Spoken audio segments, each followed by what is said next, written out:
Welcome, everybody. This is your favorite show on the line. And yes, I am saying that. That is a claim. This is your favorite show on the line, the Transatlantic Call-In Show, where you can talk to real, live trans people, and you can call in. This is a call-in show. So get your calls in. We have open lines at the number at the bottom of the screen, 520-619-2288, or use the web link if you're outside of North America. And of course, I'm Dr. Ben, and with me, we have the one and only MamaMephi, who I know a lot of you in the side chat are very, very excited to see today. How are you doing? I am doing pretty good. And I just wanted to fact check your claim really quick. I found a peer-reviewed study right here that says, yes, indeed, TACIS is your favorite show. All of you. Yes. For a second, I thought you were gonna rebut and say that, oh, we're not actual trans people. Like, wait, what? Did we suddenly become cis in the time? Well, it's I don't know. I guess if you It's can fairy rules, you know, as long as the audience believes in us, then we're real. yeah, that's fair. Um, well, I'm excited to have you on today. And just a reminder for the side chat that there is a running competition throughout the show. And if you want to participate in that, your vote gets to make a difference. Just like we say, I mean, all of your votes make a difference. So whether that be voting here in this chat or voting in elections near you, those all go a long way. But if you want to vote here today, you can send in a super chat of $5 or more and put hashtag Team Dr. Ben or hashtag Team Mama Mephi or any combination of those things. There has to be a hashtag in order to vote, but whoever loses will have to do a punishment at the end of the episode. So make sure you get your votes in and get your calls in as well. If you think that trans people shouldn't exist, if you think trans people shouldn't be allowed to use the bathroom of their choice, if you think puberty blockers should be banned, call in because we have open lines. This is your place to talk with us about your issues. And with that, let's get to the poll from last week. Oh, sorry, my shortcut keys broke. Everything's not working. Hold on. I'm so sorry. God is malfunctioning. You know, it's these socialist liberals. Their technology just doesn't want to work. Yeah. All right. So we have, are trans people the group most targeted by the administration? And I will pass this over to you for your take on this first. I would say no, at least not at this current moment. I think that immigrants and brown people are currently the focus of the little Gestapo that they've got going around, especially in Minneapolis. But that does bring up an interesting little cross section that I haven't seen talked about very much, which is that with the Gestapo going door to door and asking for your papers, and trans people being systematically denied our papers, our legal identification, our passports and whatnot being revoked or changed without our knowledge or consent, it is going to lead to some pretty bad situations. I've got trans friends of color down here in Texas who are particularly worried about that situation. Yeah, I definitely agree. I think there's a lot of overlap and intersections there. And this was definitely a time for us to kind of think back and uh, look to the bigger picture a little bit because, yes, trans people are absolutely affected. We also need to be allies to other groups that are also affected. And so if we all work together to fight what's going on, that's going to benefit all of us in the long run. But like you were saying, kind of with the paperwork situation, that does lead to a pretty problematic precedent for trans people and also for women or anybody that has changed their name for any reason in the past. We know that there are issues when we're discussing the SAVE Act and how that would affect people voting. But if we're kind of tying all this together, what papers do you need to do certain actions?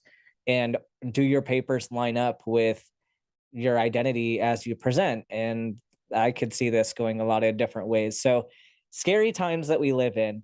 That's Any even other before we get thoughts to you the have on fact this? that the Gestapo is mostly made up of just online 4chan chuds and right-wing militias that are basically just doing vibes on whether they think that you look like the kind of person that they want in their ethno state, and then backfilling their reasoning later. Yeah, yeah, for sure. Um, any other comments on this poll before we bring up the next one? I would say, like, trans people are definitely not the most targeted, but we are often the point at which they insert wedges on certain issues. Like, there are so many things that affect people's access to, like, bodily autonomy and reproductive care, especially, that start out as attacks on trans people, where they're mostly trying to get a legal precedent, right? Mhm. They use attacks on trans people as these back doors for policing femininity, policing bodies, policing sports. That's the big one they always want to talk about. It is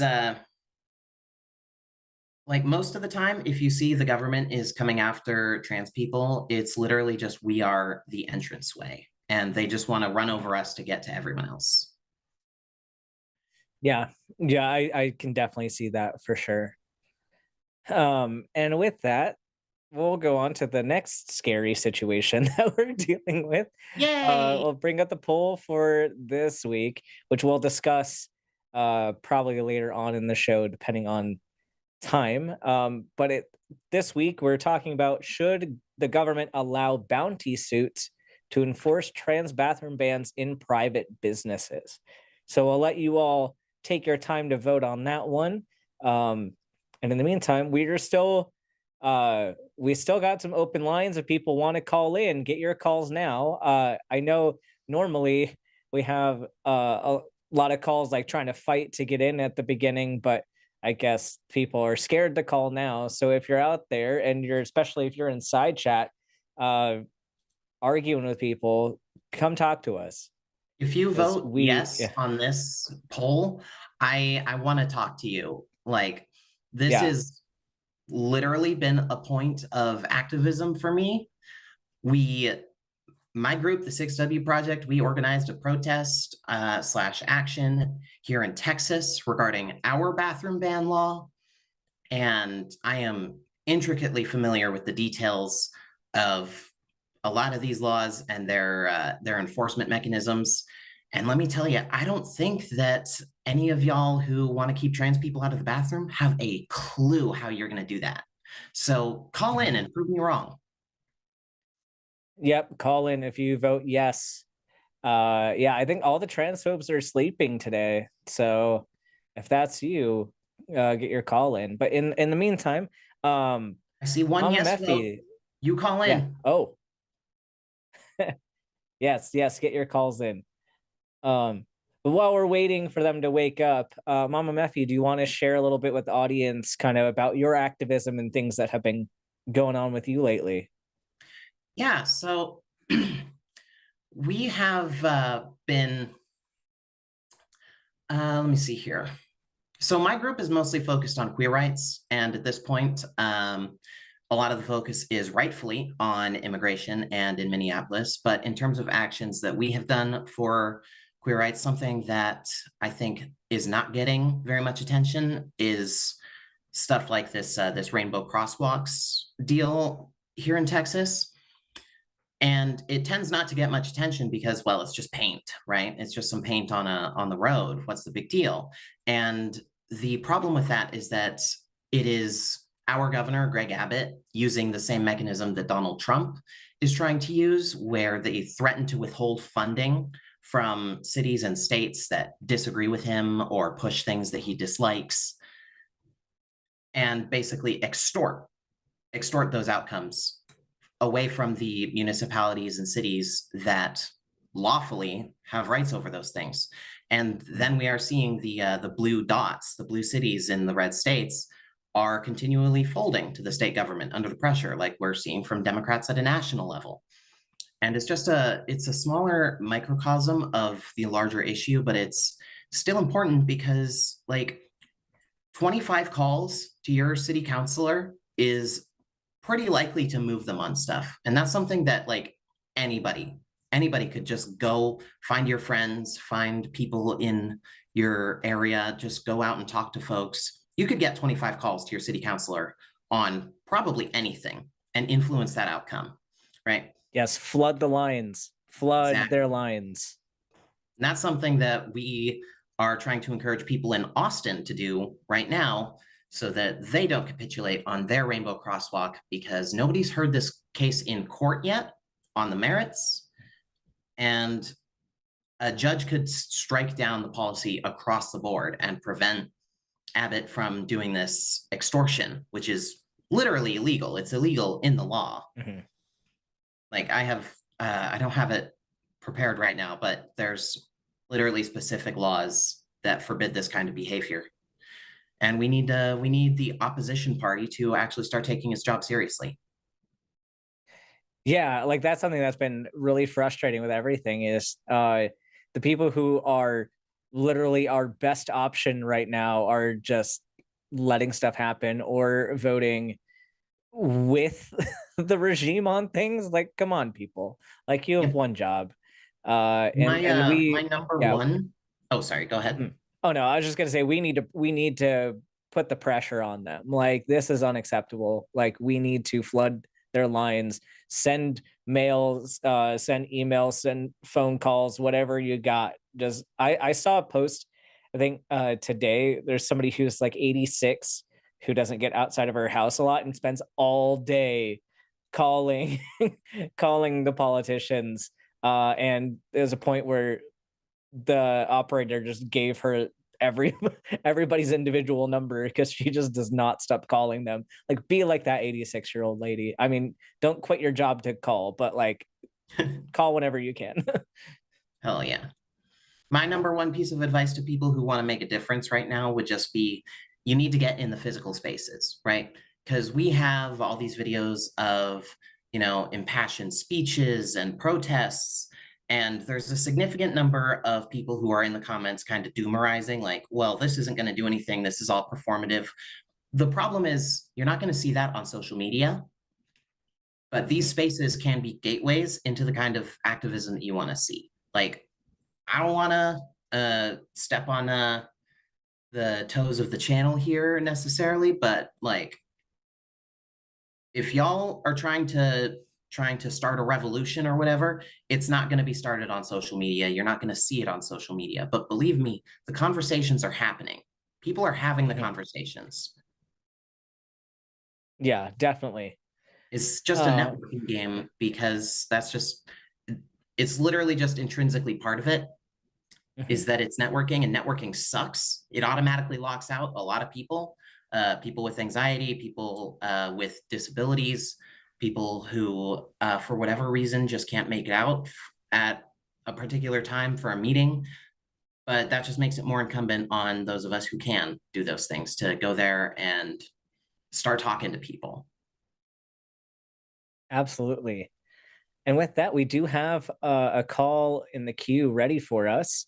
So let's talk with Mathilde. She, her from Canada, wants to talk about how to support trans family in these times of hardship. What she got going on, Mathilde? Hello. Family members in the US right now. Can you hear me right, just to be sure? Yes, we can hear you. Okay, perfect.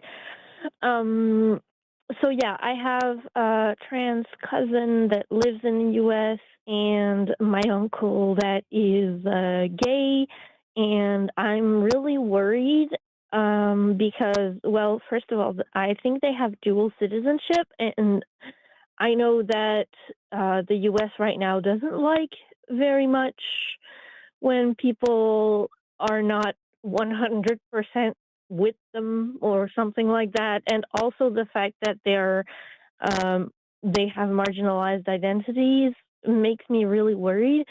And I don't know what I can do from where I am because I'm quite far away from them, except maybe tell them that I love them and that, I mean, I feel so powerless to do anything. And I wanted to know if you guys had ideas that I could do from my lonely little Canada town to help my family there.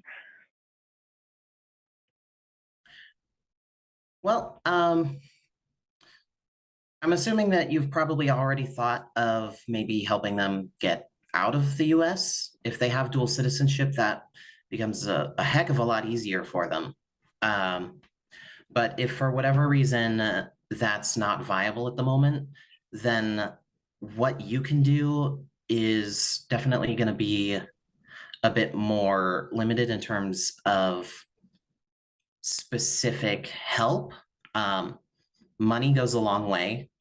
I hate to be that person about it, but money does go a long way when it comes to people trying to struggle through discrimination.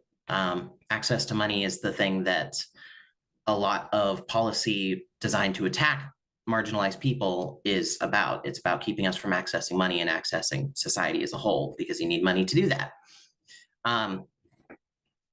You can also definitely help them by serving as a support network, whether that's for mental health, connecting them with any resources that you can find. I would also recommend taking the time to speak to people around you and help raise awareness on these things. Canada is also in kind of a situation in regards to the US after Mark Carney was basically like, this whole rules-based international order thing, we kind of made it up and it sucks, so we're not going to do it anymore.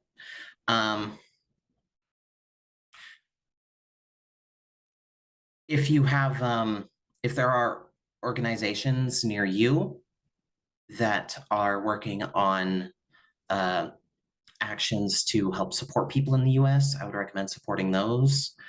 And if they can't leave, but maybe they can send other people who can leave to you, just being a place where someone can crash for a few nights while they look for another place to stay, that's a pretty big thing. When you become a political refugee, it's not a good time, and every little bit of material support for them wherever they land can help. Okay, well, to touch on the money thing, my uncle is quite well off. I'm glad that he's kind of safer in that way, because he's been working for a tech company for a while, and he has quite a bit of money, so that's a good thing for him. I hope he helps. I might be talking about him about that. Might be talking to him about that. But yeah, so I'll just be, an ear to listen and a place to land if need be. Yeah, and I think for your trans cousin, I think something to think about too is where they're at in the US and what does their access look like for hormone therapy, or like specific gender affirming care needs that are kind of on the chopping block. So kind of in this pool of everything going on, I think one of the highest urgency things for a lot of trans people is, where am I going to get my meds from? And especially with rising insurance costs, I think helping with that can be a little bit more difficult. A lot of that's going to be finding a way to get them to a safe place where they can access that, or if they can get to Canada and if they have dual citizenship, where they'd be able to take advantage of that free healthcare, that would be awesome for them. But otherwise, figuring out kind of what options they have available, where they're at, or if they need to move to somewhere where they can get that, and then kind of the financing piece. I think they're in Vermont. So yeah, so that state should be pretty good on stuff like this. And there are telehealth options, and Planned Parenthood will do gender affirming care stuff as well. Okay. But so that's good for where they're at. But that would just be something like, and you can ask your cousin too if you're on pretty good terms. You can ask them like, "Hey, do you need any assistance with anything right now? Like, how can I help?" And they might be a better they might know more about their particular situation and what you can specifically do for them. Yeah, that makes a lot of sense. I saw you were online, and you know, I thought you might have good ideas too. So, um, yeah, so I'll contact them, and I'm on very good terms with him. He's such a great person. I I love them to death, both of them, and yeah. So I want to finish this call by saying support trans people, support Minnesota, and fuck ICE. Hell yeah. Awesome. Thank you so much for your call. Have a great rest of your day. Bye, you guys too. Bye. Bye. All right. Well, now we're getting some more callers in. Do you want to do another call and then do the poll, or do we want to do the poll and then start kind of getting into the calls? Do you have a preference? I'm down to do another call. Okay, let's do it. So we're going to talk to Leo, pronouns are they, it, in the Midwest, and has a question about puberty blockers, and also has a question for some advice. Elio, you are live on the line. What is your question today? Hello. So I had one thing, I guess, is a statement. But I started developing at a very early age, and I ended up with B cups as an 8-year-old. And I think generally people need to be more aware of puberty blockers and what they can actually do for people, because that was traumatizing as a child, Yeah. which Yep. I then grew up to hate having breasts at all, and working towards having them removed. So, you know, Yeah, as just a things little develop. comment on that. So I was talking with I have a whole network of doctor friends, and specifically a network of doctors who are also trans, and a couple of them are Mhm. pediatricians, and we were having a conversation about puberty blockers just the other day on how incredibly safe they are as medications. And yeah, there's a lot of Mhm. misinformation out there, people thinking it's this big scary thing when we've been using it even on cis children for a long time, because one of the primary sources of distress for people is developing at a rate that is not at the same rate as their peers. And so, like in your Yeah. situation, like having that earlier development can be very, very psychologically detrimental because you feel Mhm. like you're at a rate that's not appropriate for your age. And so really, like a lot of people when they freak out about the side effects of puberty blockers, like really the side effects are pretty negligible. The big concern Yeah. is how will the minor do with being on a delayed puberty compared to their peers. And some people may tolerate that really well, and some people may need to start hormone therapy sooner because Mhm. that delay might be really bothersome to them. So it was an interesting Yeah. conversation, but I appreciate you bringing up that point because you're absolutely right. These medications are one of the safest things that is done in pediatrics right now. Yeah. And I wish my mom knew they existed when I was growing up. Kids in my class were not very accepting of the fact that I was developing so quickly.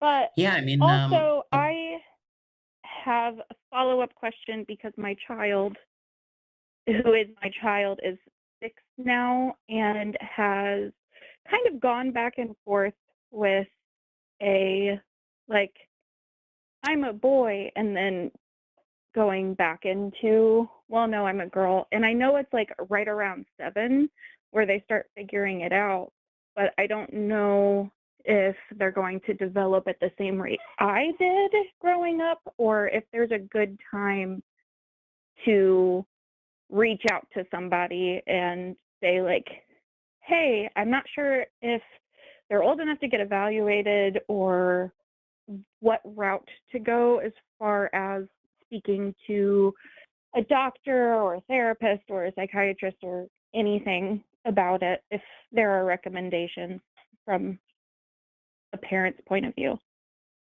Yeah.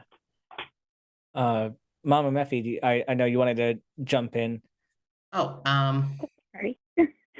yeah, I don't, sorry, I was gonna leave you to that part. I'm sure that you know the recommended guidelines for when you should take your kid to see a gender affirming therapist. What I was going to say is just about the piece of the way that puberty blockers are being politicized. I mean, the thing about the way that they treat these medications, they don't really care about collateral damage is the problem. The idea is this is a thing that helps people who are not conforming to the binary, who are not conforming to our expectations. And unfortunately, intersex people are included in that. Like, if it's not something that will,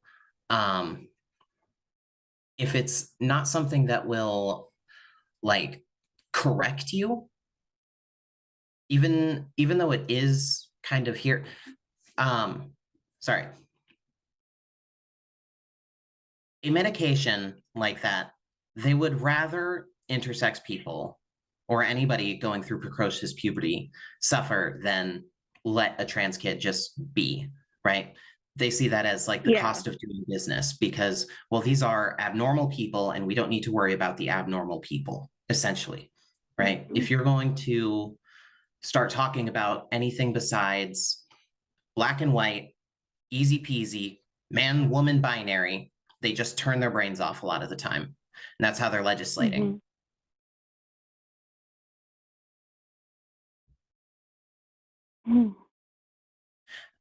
In regards to your kid, I think it's really great that you want to support them. I think that that's probably the most important point. Dr. Ben will know the most about the guidelines as for what age someone should maybe go see a gender affirming therapist. But just speaking as a trans person in general, as long as you like love your kid, which it sounds like you do, then and you support them through wherever they end up, then that's just good parenting.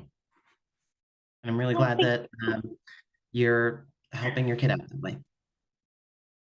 Yeah, I about this particular issue. So as far as seeing a gender affirming therapist, there's really no cutoff or no set time frame that is best to start as early as you want. Because really all the therapist is going to do is going to talk with your kid and kind of assess if there's any other comorbidities that need to be evaluated, and then also kind of explore the concept of gender. And really it's going to stay in that vein for a little bit unless the child expresses interest in pursuing other medical management. So it really can be up to your discretion about how early you want to start that, or if you think it's appropriate. I think too, you can also let the therapist know and say, hey, I'm not sure where my child fits kind of on this gender spectrum. But I just like for my child to talk with somebody and explore this. And that therapist is probably going to be fully on board with you. And then that way you're not pressuring your child into taking on any particular identity label. Like it's just allowing your child to have that exploration with somebody who is a professional and can kind of guide them through those fun identity questions that all people have at some point. So yeah, exactly. I think that's part of my concern is that because I am a non-binary person and my wife is a trans woman, I'm not sure if our kid is like, oh, well, this is what I should be then. And I don't want that. I want for our child to just be who they are and love who they are regardless. And I'm like, I don't know if this is us or, I feel like I totally understand those that are, fear. If I could just yeah, jump in for a sec, I definitely understand yeah, that fear because it is so often pushed on us that we as trans people are the other and our presence is somehow yeah, exceptional in a child's life. But if you don't take the null hypothesis here, that's a great essay. If you don't just assume that everyone is cis by default and they can be influenced to be trans, like let's flip it on its head for a second. Like mm, I'm a trans woman. I was raised by two cis parents, right? They did not accidentally make me cis by just being cisgender yeah, parents. I think that if your kid is cisgender, then they're gonna just be cool with that. Like maybe they see their parents being trans and so they will try and explore their gender a bit more, but I don't necessarily think that that's a bad thing because it means yeah. that they'll understand themselves better at the end of the day. Yeah. Wow, that makes a lot of sense, and that makes me feel so much better. Thank you for that. I don't know why I didn't think about it that way, but it's a good Yeah, mindset and shift. we're very often just sort of taught to view cisgender, heterosexual, white, male as like 0. Mhm. And any difference than that is 1 or 2 or 3, and so on and so forth. Yeah, But when you level the playing field out like that, it stops a lot of these patriarchal and bigoted structures that we have in our society from making sense. yeah, that makes sense. Oh, wow. Awesome. Okay. Sorry, I don't want to Did take we up answer all your too questions? much of your time. Yes, you did. Thank you so much. All right. Anything I else we hope can you help you guys with? have. No, that is all. I hope you guys Okay. have All right. a wonderful rest of your day and that the callers treat you well. To All right. Elio. Thank you so much, Elio. All right. I will Let's get disagree with them a into little bit there. I kind of want a spicy call, I'm just I need to get the blood on my face. yeah. I need to Oh, we sink got my one claws coming into up. something. We got one Ooh. coming up. If you are on the line now, please do not drop. Stay on because we're gonna get to you in just a second. I do want to touch on the poll really quickly since we were teasing that earlier. So this week's poll: should the government allow bounty suits to enforce trans bathroom bans in private businesses? And I know I saw a question or two about what is a bounty suit. So all of this is referring to the kind of updates on the trans bathroom bill in Kansas, trying to enforce who gets to use which bathroom. And if I understand this correctly, in some of the other bans, we are seeing the establishment that allowed people to use the bathroom of their choice. If people believe that there were people using the inappropriate bathroom, the establishment could be sued. But Kansas is trying to say that you can sue the individual people who used the quote unquote wrong bathroom. And so this puts an interesting question on enforcement of these bathroom laws. And I know MamaMephi has some personal experience, I know, with similar bathroom bills. So can you kind of share your thoughts on this? Yeah. So when it comes to sort of the intent behind these laws, one way that a lot of red states are currently using them tends to be the sort of backdoor way to defund public services and go after public services that are accepting of trans people. Right, most of these bills, Kansas is the first one that's got like any momentum that's going after private businesses. But for example, the one here in Texas, the liability is always on the facility, and it would be someone filing a complaint against that facility and then the attorney general deciding to pursue it. And Round Rock ISD, one of the school districts in like North Austin, I think, here is currently the target of our attorney general on that basis, when this is not a consistently enforced thing. He's just essentially manufacturing an excuse there. And it can lead to things like defunding of our libraries or publicly funded museums or universities, things like that. It's these fines that are levied on the facility are often a way to sort of get around the budgetary process.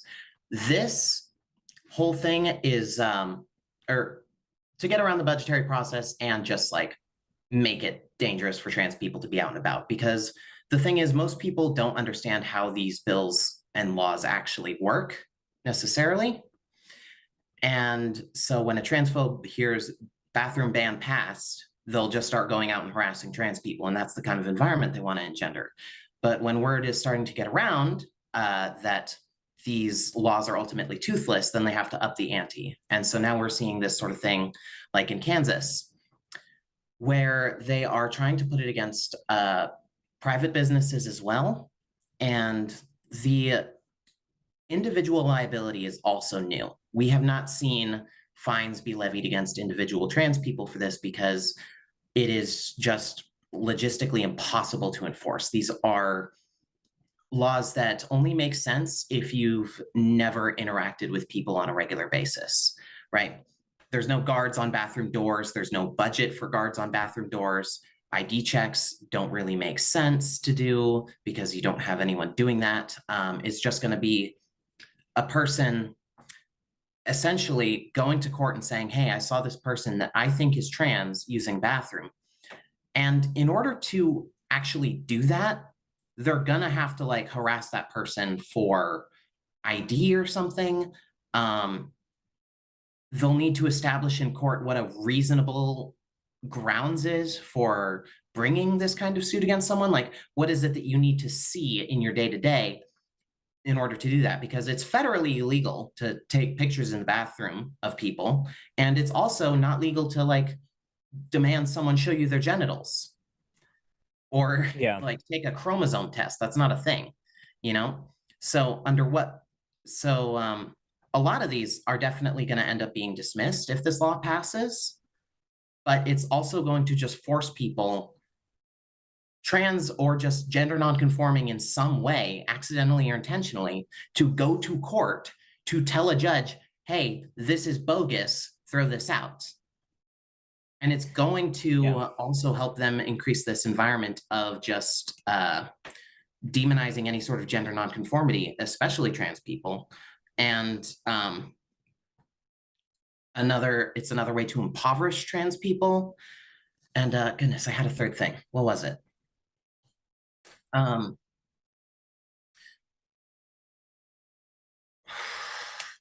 Yeah, when you, yes, the private businesses thing, like it has been the purview of public businesses because it's easier for them to legislate these things. They won't get lawsuits from private businesses if they're not trying to legislate over private businesses. But putting this onto private businesses is also going to put a difficulty for the private businesses on there, because how are they supposed to be able to prevent lots of incidents from happening? Like if you just if you're just like a random coffee shop in Kansas and you have some jackass screaming like there's a trans person in the bathroom right now, what are you supposed to do with that? You can't actually like really do very much about that, except for make every bathroom gender neutral. Which honestly, that's the only solution that I've been able to think of when it comes to enforcing. Like if they were to pass like a federally sweeping bathroom ban to keep trans people out of the bathroom in all businesses, literally the only financially viable way to do that would be to make every single bathroom gender neutral, multi-occupancy or not.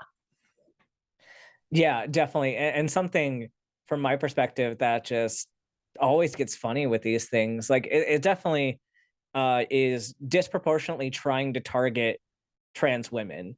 And it's under the assumption that you can just tell whoever is trans, when trans men like have a much easier time using the men's bathroom. But it's also like you have, I know with Florida and that whole situation, you had trans men being arrested for using the women's bathroom, which is what they're supposed to do under that legislation.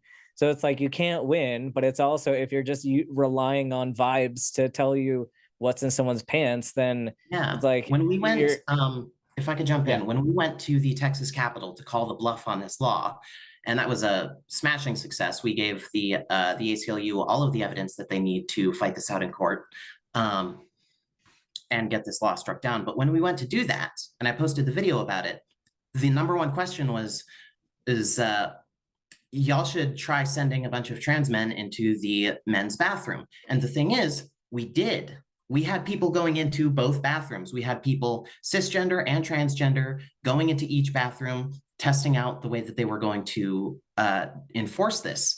And they only called the Department of Public Safety guards to check IDs going into the women's bathroom. It is about policing like femininity. It's very misogynistic at its core, right? And then we also see how this plays along racial lines, as unwomaning has been a tool used by patriarchal misogyny for centuries. As they, like this bathroom debate, it goes back as far as segregation, right? The argument that they were saying against desegregating the bathrooms was, well, we wouldn't want our precious white women to be in the bathroom with those scary black women. You know, they're not even really women. They should have to use the men's room at least. Like these were things that people were saying during desegregation days. Unwomaning is like trans women are not the first women to be unwomaned by misogynistic people. It is a very old tactic. Yeah, definitely Jim Crow era stuff happening here. And with that, you're ready to get into a potentially spicier call? Absolutely. All right. We're going to talk to Nate, him from California. Let's talk about sports. Nate, you are live on the line. What would you like to talk about? Awesome. So thanks for having me on, Dr. Ben and MamaMephi. So I already relayed what we're going to talk about to the screener, but to set context here real quick, the one issue that I have in my mind is about trans women in physically demanding sport. So that's my big one. I'm sorry, can you say that again? You're kind of like quiet and hard to hear. Sorry, yeah. Yep. Yeah, is this better now? Maybe try getting a little closer to your phone. Yes, that's better. Is this better now? Because I know that my microphone rubs against my collar sometimes. That's much better. That's way better. Okay. Sorry about that. So so that's my issue. If I wasn't clear in an audible sense, my issue really is trans women, right, participating in high physically demanding sports such as, let's say, boxing, wrestling, or swimming, athletics, and so on, right? That's my issue. I relay what my issue there is real quick, which should be obvious, but even before that, I should also preface that with the fact that I do not have absolutely any issues with gender identity, so to speak, at all. And I also listened into your conversation about trans people using either washrooms, and big deal, right? I don't see any issue in that. If someone has to go, they got to go. In my mind, it doesn't matter. And I work for progressive employers who do have these things, and it's all acceptable. But the issue I have, unfortunately, is where someone who is born with a, now I'm not a medical person, Dr. Ben, so you got to pardon me with my very lay language here. Someone who's born with a male infrastructure, right, naturally comes stronger than their female counterpart. So may I ask you a question? Because you just said you don't really understand the science part of this. Do you think that the specific body parts are what give people a strength advantage, or would you agree that there's a component of hormone influence? Would you agree with me on that? Yes, it's definitely hormonal. I don't think it's got to do specifically with body parts. It's Okay, hormonal for sure. so here's Dr. the Got to Ben, thing. be the major. Here's the thing. wanna- There's I feel well, like here I have a a hunch. specific thing I want to ask him. I want to Okay, ask him okay. something specific. You do your thing, but Yeah. I So do have you a- understand? okay. You understand that hormone is different for different people and can change over time. So just because somebody was born a certain way doesn't mean they had the hormone activity to give them that type of size or strength that you may be thinking of, right? So somebody who didn't go through a testosterone-based puberty, right, isn't going to have any of those advantages. Would you agree with me on that? Yeah, but not necessarily. And not everyone goes through hormonal changes to that effect. There would definitely be individuals who do experience these hormonal changes. Yes, but not everybody. Yeah. MamaMephi, do you want to jump in? So I have a question for you, Nate. Is there a specific incident that you are referring to that has piqued your interest in this recently? Uh, About there this is year. no particular incident, right, so to speak, but there is a certain experience that I'd like to share, or a certain thought that I've had, so to speak. So, for instance, I have my child, right, who's a cis female, right? She's a swimmer, right? And now she's in university already. Thankfully, she's studying. She's doing something nice. But she struggled all her life to be a swimmer, and I've seen her struggle, right? To be good at what she does. And so then I thought that, not that she has experienced this in the pool, but then I thought I see a lot of events where we have transgender women participate in, let's say, swimming or wrestling or whatever else. And they easily seem to prevail over their female counterparts, right? And this female, just like my daughter, these ladies, just like my daughter, they have struggled all their lives to meet this a is where I certain would end, and they get wanna washed away challenge in, you on like, this, one Nate. game, Nate, just Nate, because Nate, they're hold on. physically Hold on, can I Nate. talk to you Hold for a on, sec? Nate. That's where I Nate. have some dichotomy. Nate, Nate, Hold on. Yeah, Nate. go ahead. All right, Nate. So when you say that there are lots of trans women prevailing over these cis women athletes, where are you getting that from? Because that is not borne out in the stats at all. Trans women are underrepresented in winners of sports, as winners of sports, right? We've been allowed to compete in the Olympics for 20 years more. Like it was 2003 until Trump pressured the International Olympic Committee last year to not allow trans women to compete, right? During that time, only one trans athlete went to the Olympics and she got a do not complete, or one trans athlete who was at the time identifying as a different gender than their one assigned at birth. Okay, like there was one who went, did not get any medals, right? When people talk about the famous examples, okay, like I have seen transphobes milking Leah Thomas for years for winning 1 out of 7 races. So I really, really want to know, where is it that you're hearing that these trans women are dominating at sports? Because I have a feeling that those people are not telling you the truth. Yeah, and no, that's a good point, MamaMephi. So I did not mean to say there are lots and lots of them at all. If I use the word lot, maybe I take that back. Not the right choice of words. But I'm coming from a very general sense, right? It is, and you won't deny this. Nobody will deny this. That species in general, right?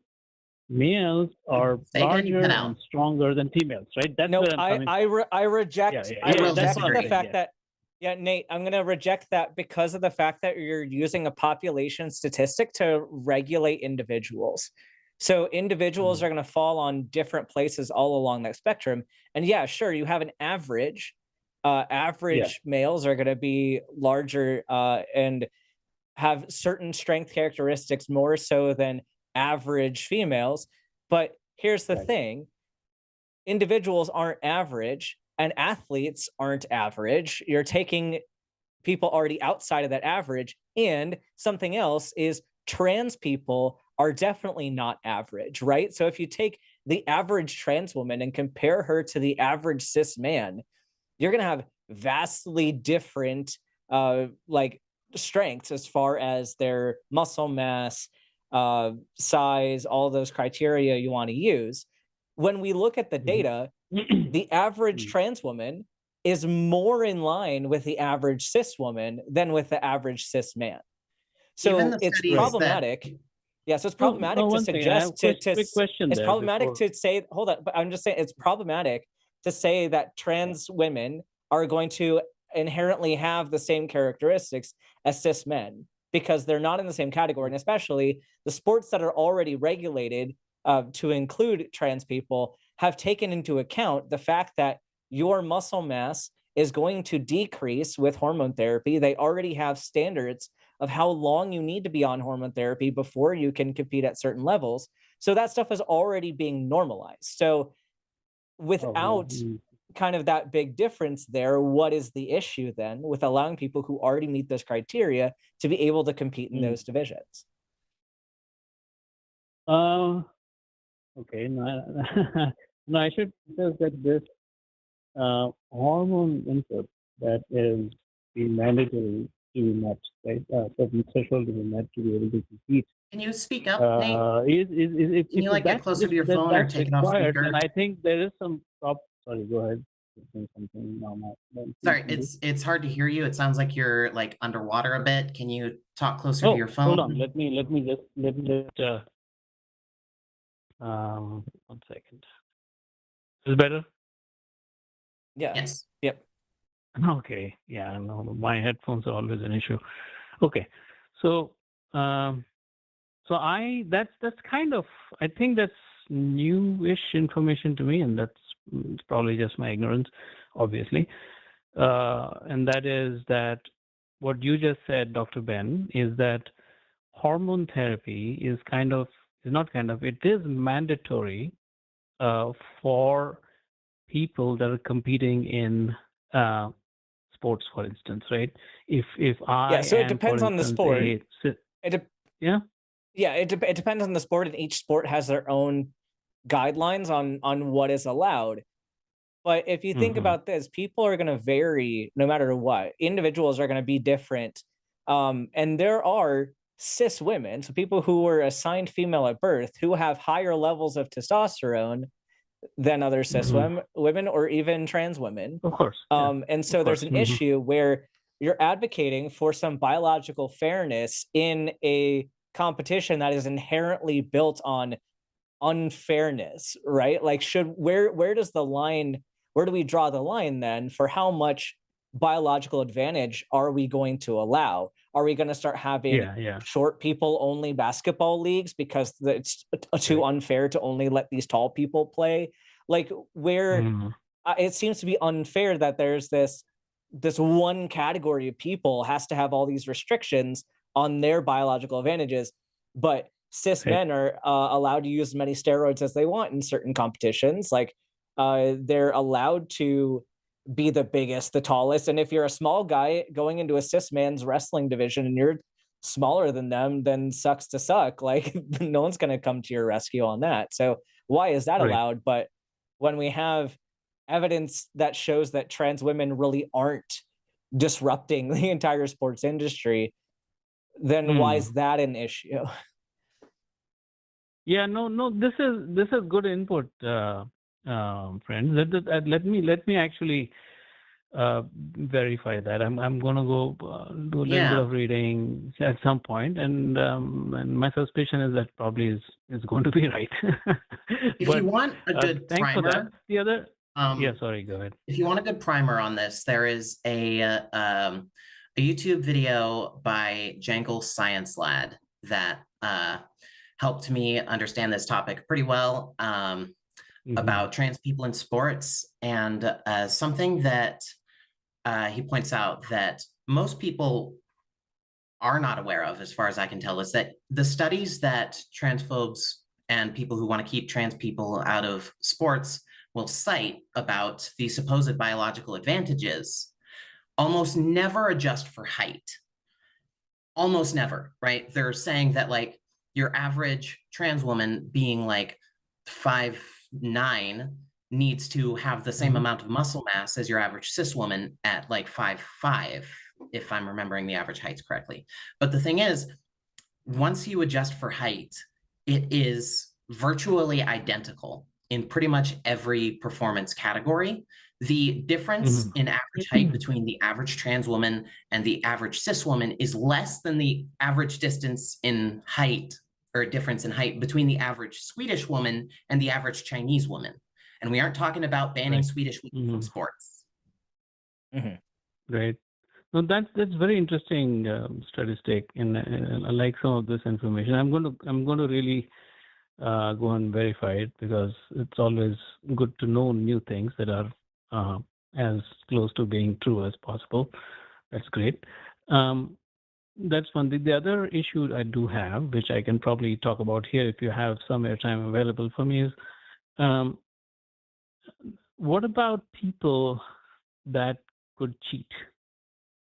You know, in this, is it? Have you yourself known any instances or know any examples of where someone has cheated and pretended It's to be very trans? unlikely to happen because of the parameters that are already set in place, to where you have to go through a certain amount of years on hormone therapy, and you have to test at certain levels.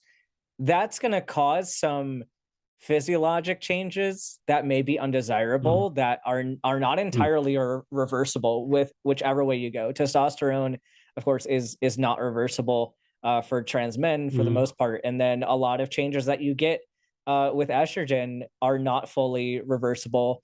Like, sure, breast growth, so you may lose some of that mass after you stop, but you've already stretched out some of that tissue. Like, you're going to have some permanent changes from estrogen therapy, and not to mention the psychological distress that you experience, because the same gender dysphoria that trans people experience before they go on HRT, cis people are probably going to experience the same thing going on HRT.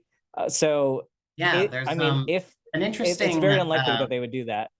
Yeah, an interesting little anecdote about this is that if you remember, the Daily Wire was putting out that movie about a bunch of cis men pretending to be trans women so they could dominate in basketball.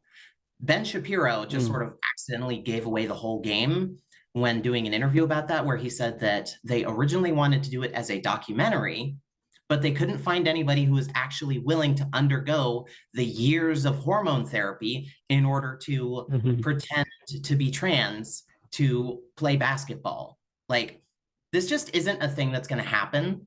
And if you know of a good way to like fake hormone results, like I don't see why that would be more prolific in trans people doing it than anybody else just like doping. Like, whatever systems that they have to test that people are taking steroids or like human growth hormone or whatever else it is, then those would also catch them cheating at not meeting the hormone requirements. Like, people don't want to, and it's really difficult. So, I mean, this is pretty much a hypothetical discussion here. Yeah. No, yeah, of course. And this Ben Shapiro thing, I've not seen that, but that was kind of funny, and that's very believable what they would do. All right, that's awesome. You know, that was the big thing in my head, and I do have a little bit of work cut out for me, I guess, in terms of being able to go read up on things. And if I do find that one of you has been lying to me, I'll come back to you. All right. This was not right, but that's unlikely. I do want to say Just kidding. Yeah, I do want yeah. to say thank you for having a discussion and like bringing your questions for us to answer. And you are being honest in saying that you have some work to do and you have some more research to do on your end. And I genuinely appreciate Yeah. that, because it's okay to have questions. It's okay to doubt certain things. And you're doing the right thing and having a discussion about it and going to the research about it. So I hope all that goes well. And if you have any more questions, definitely call us back. Absolutely, absolutely. Cheers, friends. Take Mhm. care. We'll talk later. Thanks. Bye. Later. Bye. So my hunch was a little bit off when he mentioned something happening last year or this year. Mhm. I was expecting him to bring up Jamie Booker, and I've been wanting to talk about this for a while. Like I talked about it on my pages, but Jamie Booker is the trans woman who won Strongest Woman in the World at the World Strongman Games in Arlington, and she's a friend of mine, as a matter of fact. We talk sometimes, and she, like, the whole situation is essentially bogus. Like, for one thing, they never tested her.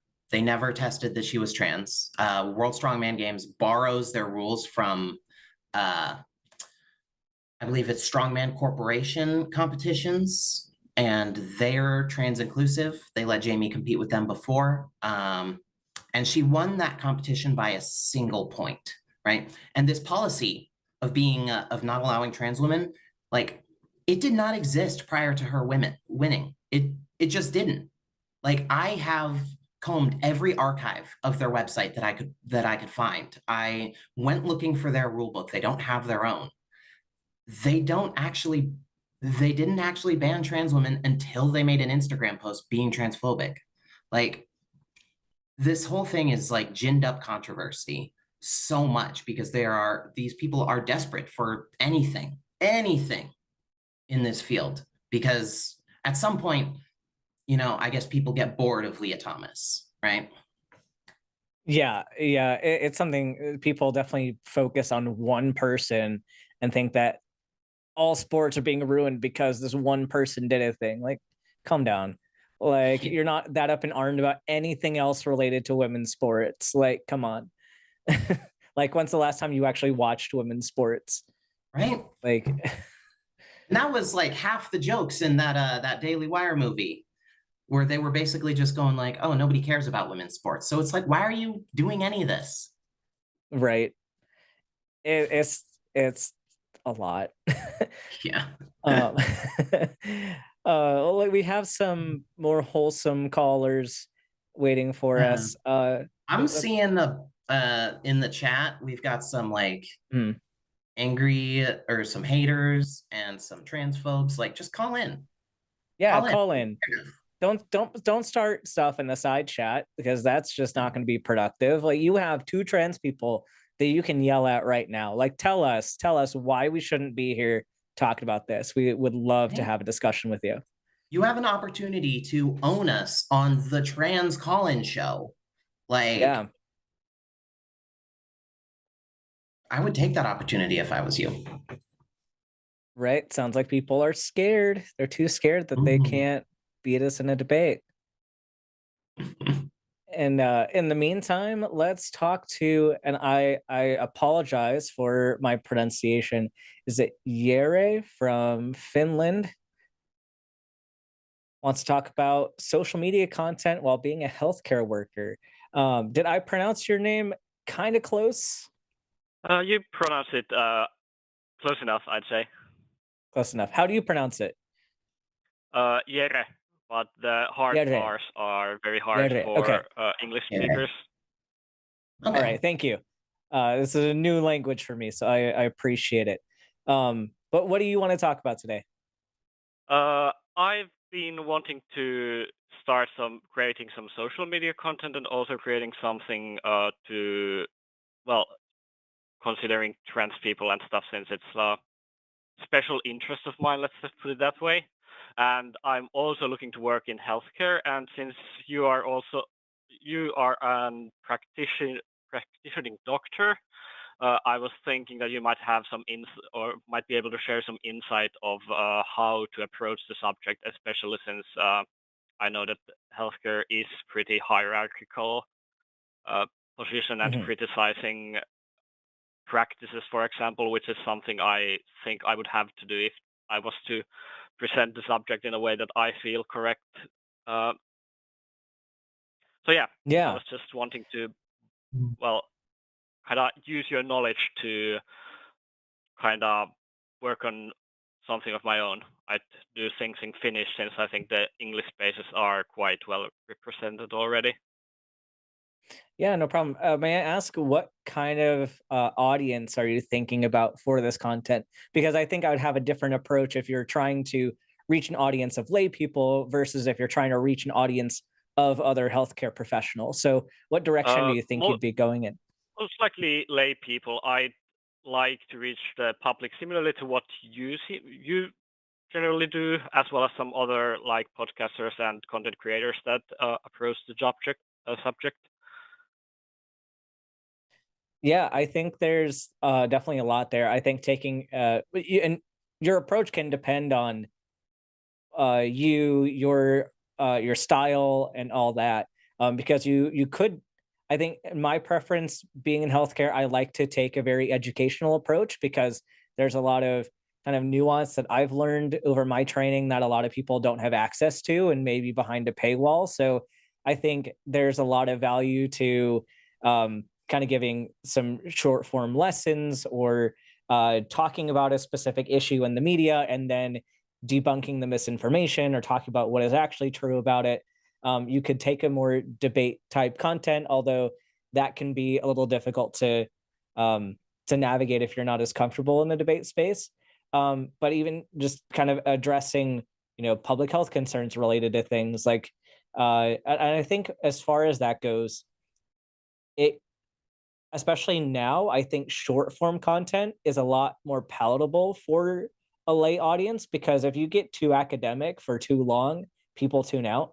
And you might have a small audience that wants some of that, but I think keeping it short, snappy, addressing like each point at a time or a specific example at a time can kind of keep people coming back and um, interacting more as they get more comfortable with the content that you're teaching. And it's totally okay to kind of lean on bigger organizations that may kind of fill in professional gaps that you may have.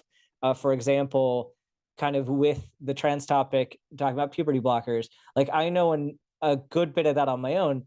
But like I was mentioning earlier, I have friends who are pediatricians who actively prescribe puberty blockers. So leaning on them to kind of weigh in, leaning on organizations that have professional guidelines and kind of communicating, even if you take this approach of here's the guideline and it's written in all this jargon, let me distill this down for what you need to know and like how does this impact your life. I think those are all kind of good ways to approach it.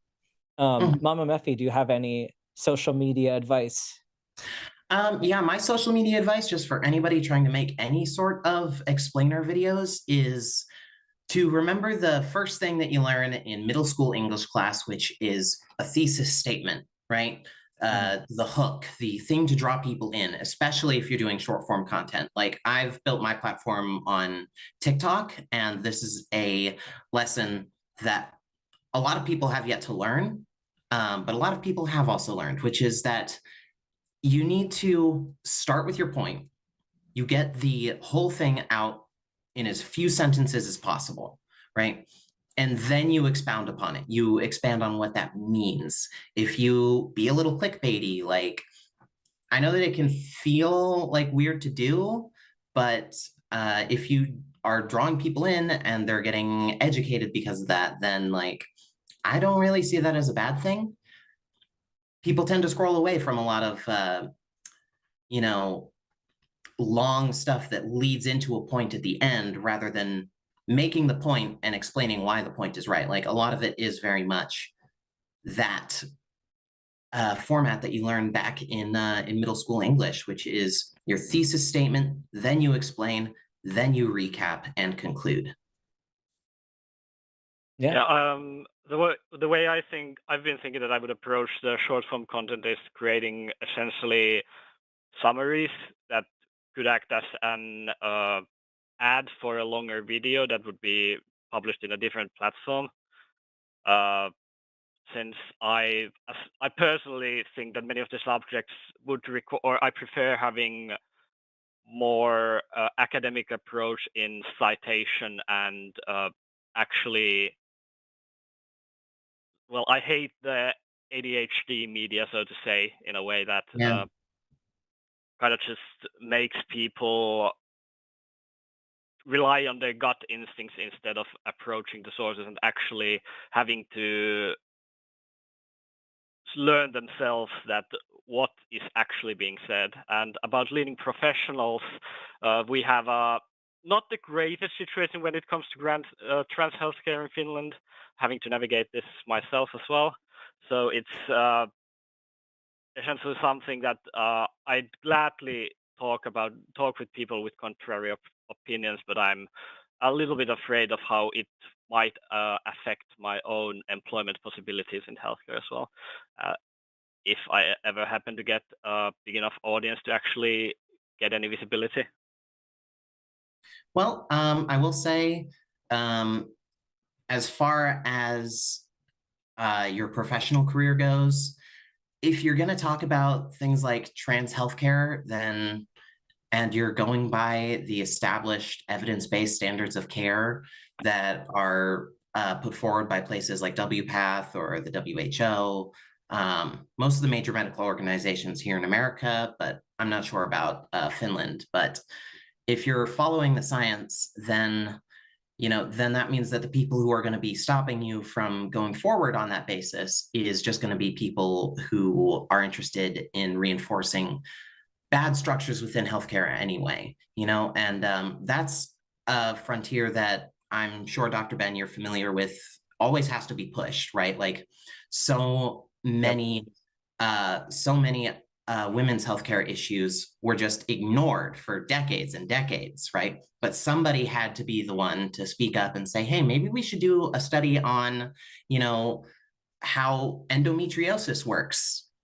Maybe we should do a study on, whether or not this or that is worse for people who have a uterus. It's a barrier that's got to be pushed, and if you're following good scientific standards and citing your sources and doing good medical work, then honestly, anybody who's gonna hurt you because of that, I don't know how bad the environment would be in Finland for that, but I mean, I think that you'd be very much within your ethical and moral rights and standards. Oh yeah, if you cite guidelines and evidence, like there's really not much they can do about employment. Like I don't think it'll hurt your standing in any hierarchy if you cite the guidelines and the research. So and I mean an approach you can take too is doing like a journal club style show. Maybe it would be a bit more long form content where you sit down and you go over a study that is making the point that you're trying to talk about, and you can highlight, is this a good study? What did they say? What did they actually mean by whatever section you're talking about?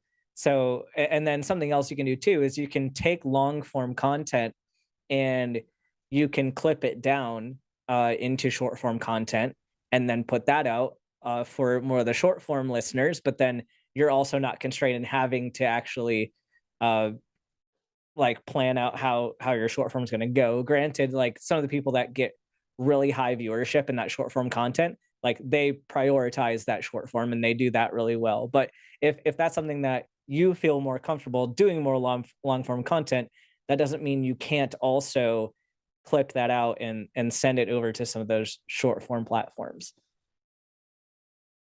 Yeah, that's definitely something that I might be interested in doing. And as said, I'd probably go with the long form content first to kind of shed light on how the situation in Finland is. Our most visible and most active pediatric trans healthcare doctor, who is also the most vocal about talking about trans healthcare,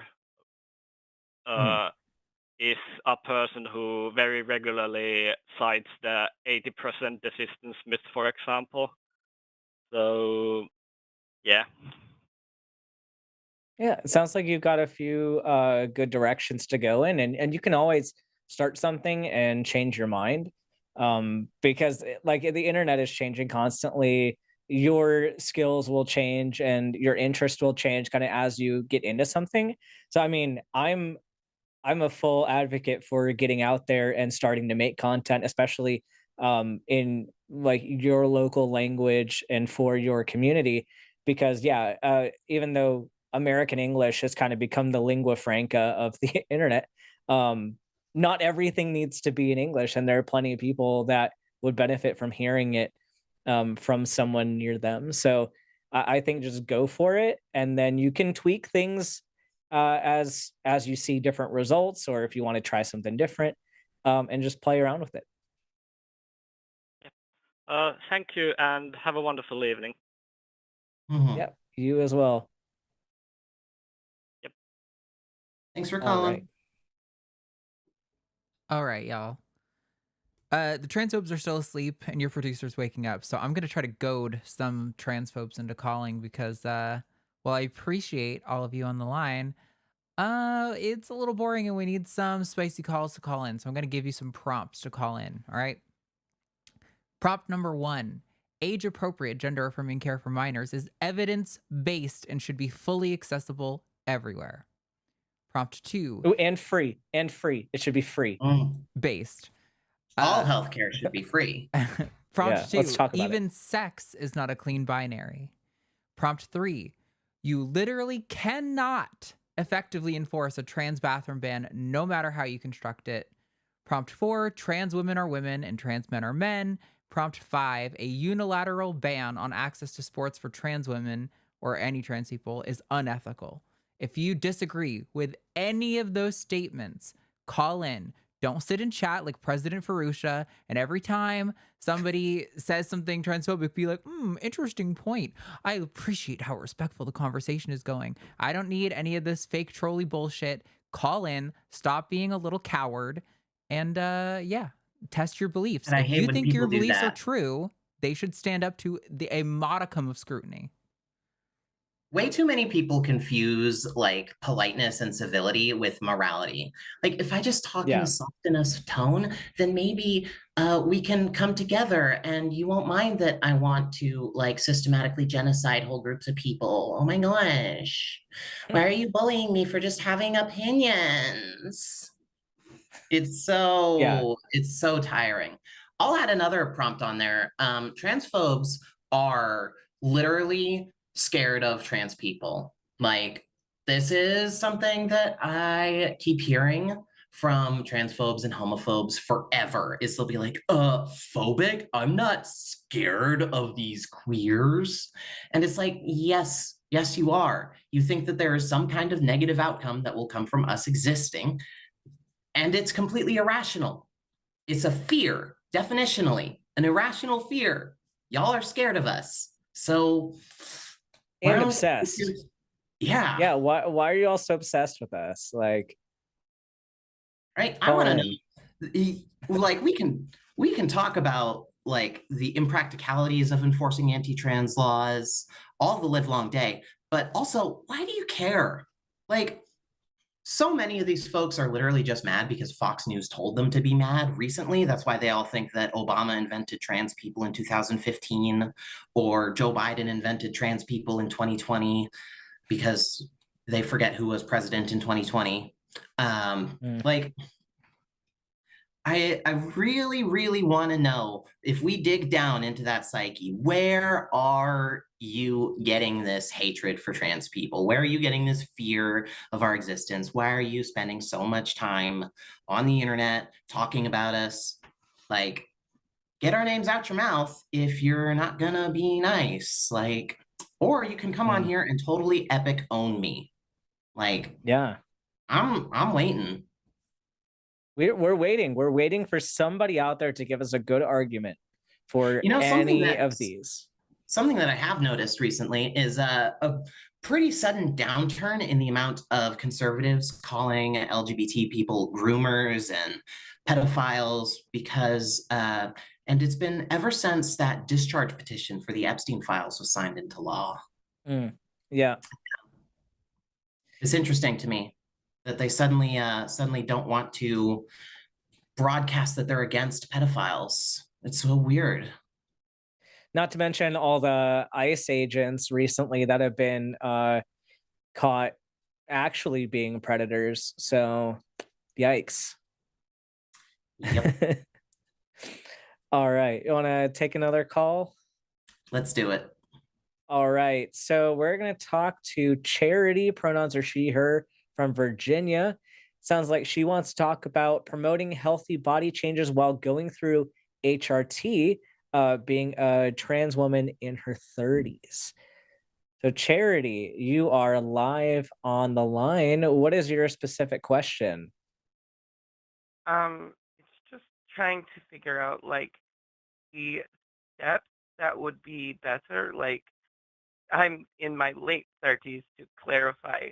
So like being such an older like trans woman, it's so like believe me, exhilarating. I'm so much happier. But the main thing is with transitioning so late in life with how hormones affect your body, how is a good way to develop your anatomy like in a proper healthy way that doesn't damage or hurt the rest of your body?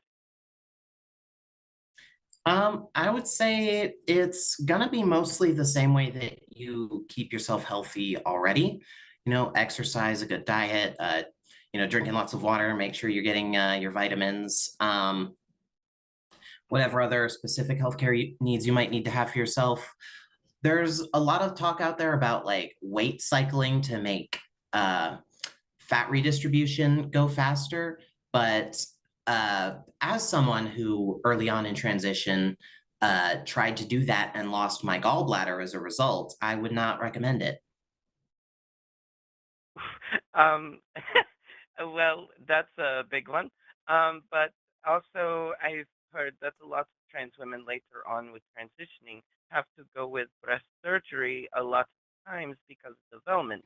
Is there any regimen or things that I should do to increase the likelihood that I don't have to go through that, or like being able to like find a way to So, one thing, go through yeah, second puberty? Yeah, go ahead, Ben. yeah, one thing just to think about is the route that you're taking your HRT, because they are going to have different efficacy and different rates of transition. So certain ones are going to be more gentle and gradual, and others are going to be a bit more rapid. So an injectable method is probably going to be like faster than something transdermal or something oral, just because for one, with absorption through the skin or through like oral ingestion, you're going to lose some of that to kind of the processing of the molecules. Whereas if you're injecting it straight into your sub-Q tissue or into your muscle,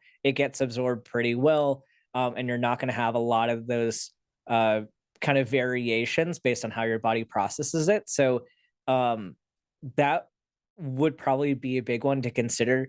Another thing is, and it may not be applicable to you, but somebody else might find this helpful, is different interactions of medications. So one very specific one is thyroid medication does interact with oral estrogens. So it's important to take those at least 30 minutes apart if you're taking both of those, or switch to a different form of estrogen that doesn't compete that way. So there are certain modifications you can make to the actual HRT that you're doing.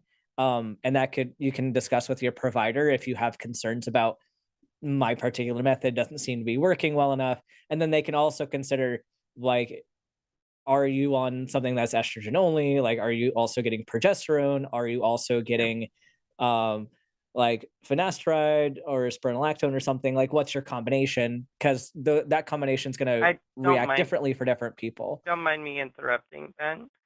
Is that Yeah, like no problem. I don't mind saying I'm taking estradiol position and anti-testosterone withdrawal, and I don't mind giving that information because that will help you better understand. Yeah, no It's problem. the oral. You're taking the oral.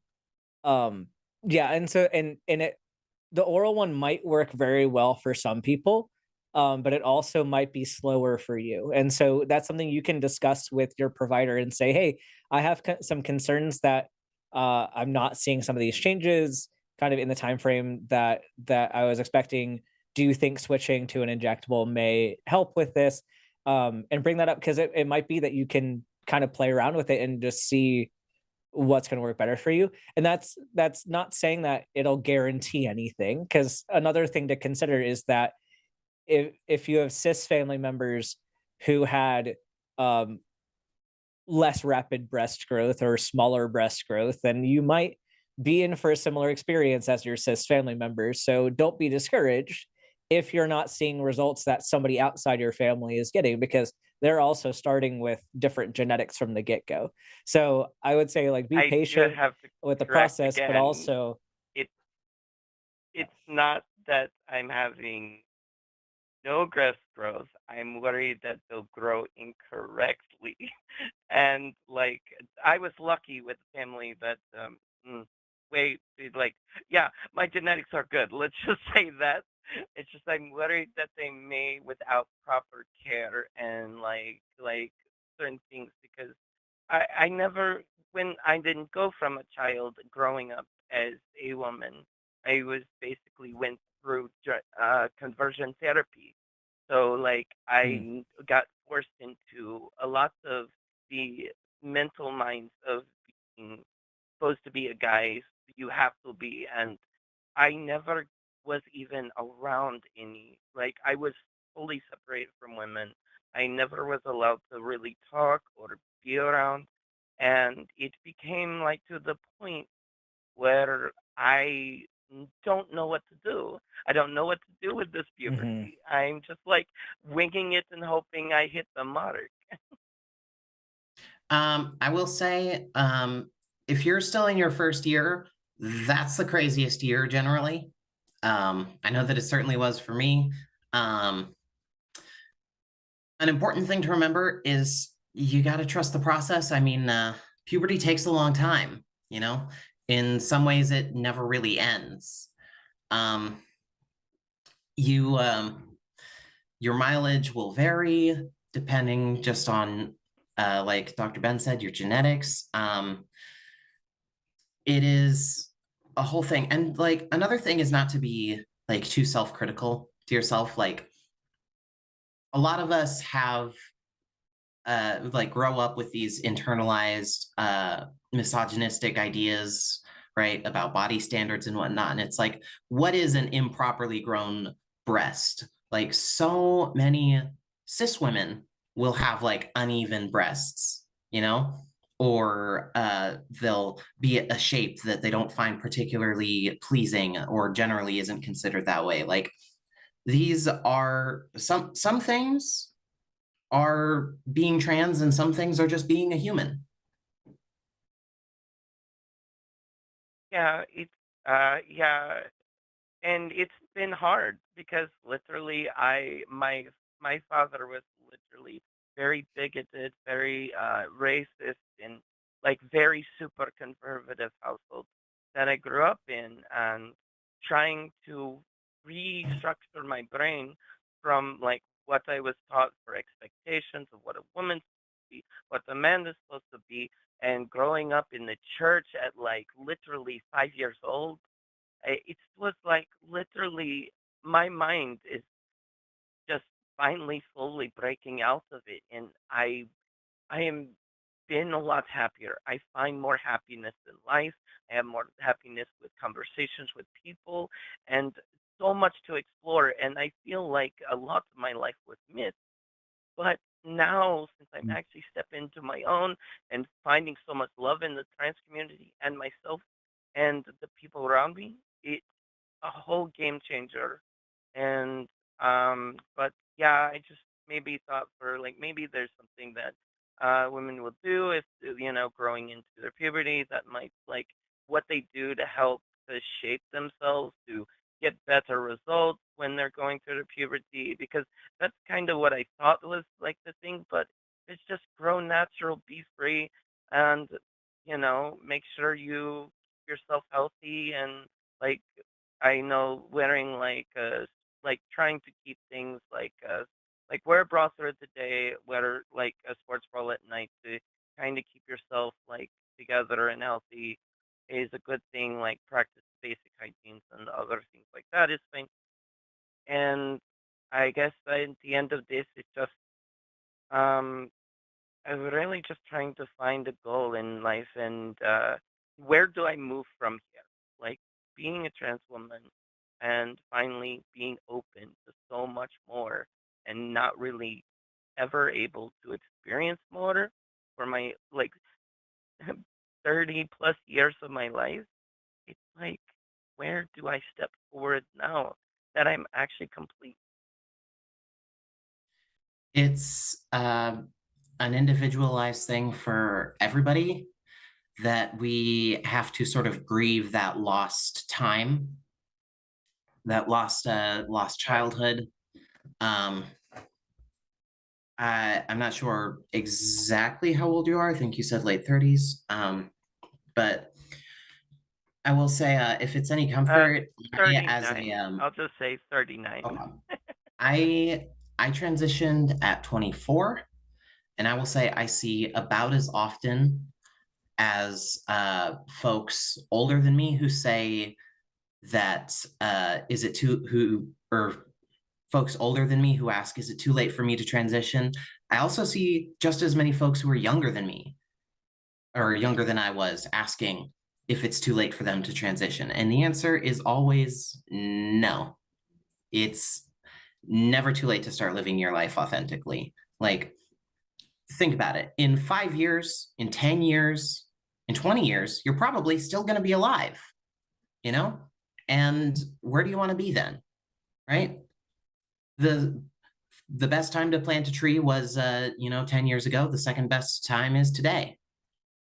And there definitely is a when it comes to that grieving process, it can be tough to deal with, because it does feel like there's so much that you missed, but you also have just this whole life ahead of you and this unique experience that you have. And oftentimes it's not even oh goodness, I just heard a garbage truck outside and it completely derailed my thought. Yeah, Charity, what thoughts do you have about all that? I between the people and the things being so sweet and like giving me courage, and I thank you like majorly.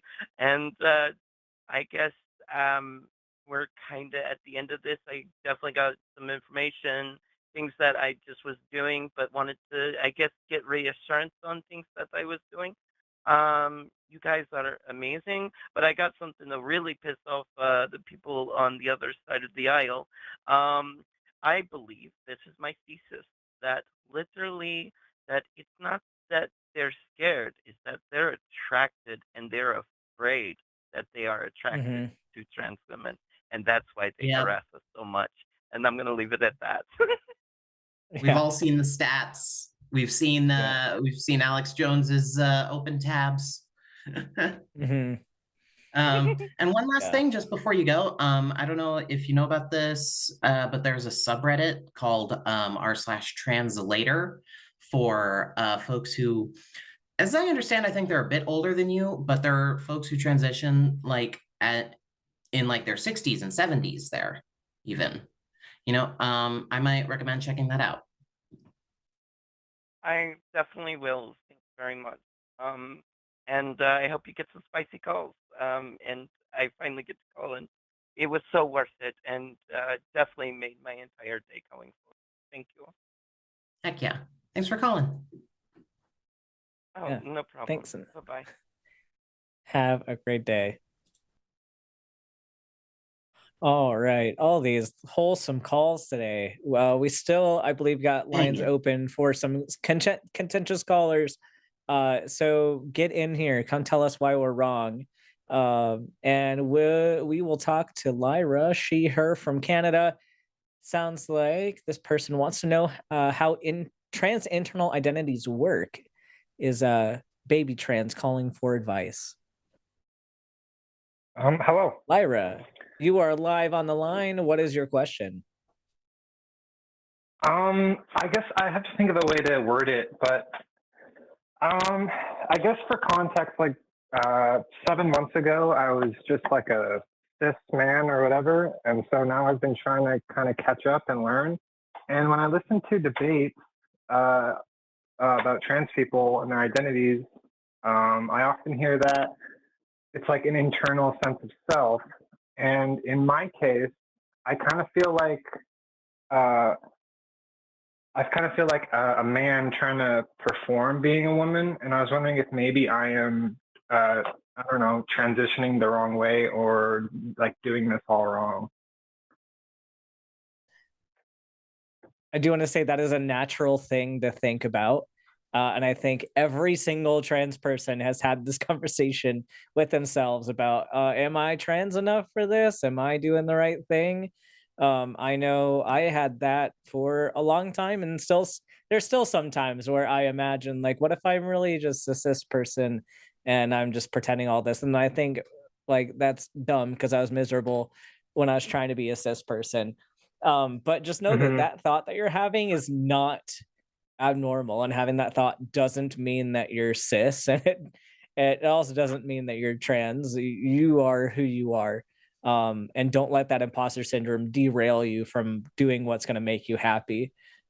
So first of all, that's kind of my advice. Yeah, like Okay. if you're not consciously actively trying to be an imposter, you're probably not an imposter. Like, how would that even work? How would you trick yourself into being trans? Can you trick yourself into being cis? No. I guess if I could, sorry, I have trouble wording it, but like, is it something that comes with time as you go down this path that maybe you start to feel like a man or like a woman, or is it something that you're supposed to always feel inside from when you were very little?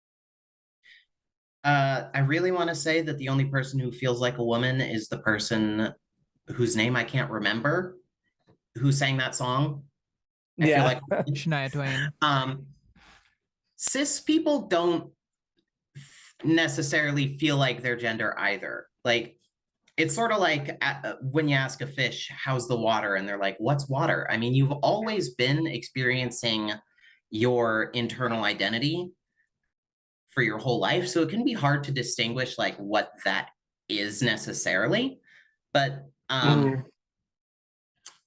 when, oh goodness, when you talk about what that feels like that's going to be different amongst everybody. I mean, that's the great thing about like gender is that, you know, we tend to cluster these things. Like we have our cluster category of woman and our cluster category of man, right? And in different cultures and contexts, like some things that we are okay with counting as woman now might be non-binary in like 100 years.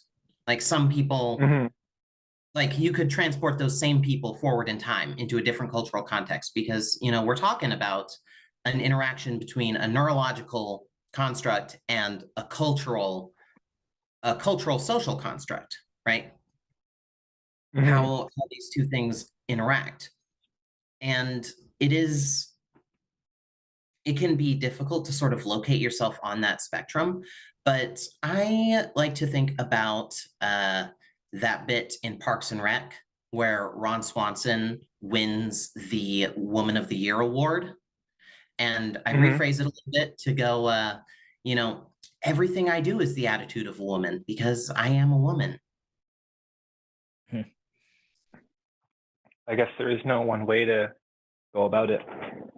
Exactly. I Yeah. mean, think about if you were trying to put down these constraints onto a cis woman, like what if you saw someone else trying to put down these constraints that you're putting on yourself onto a cis woman's identity as a woman, how would you feel about that? You know?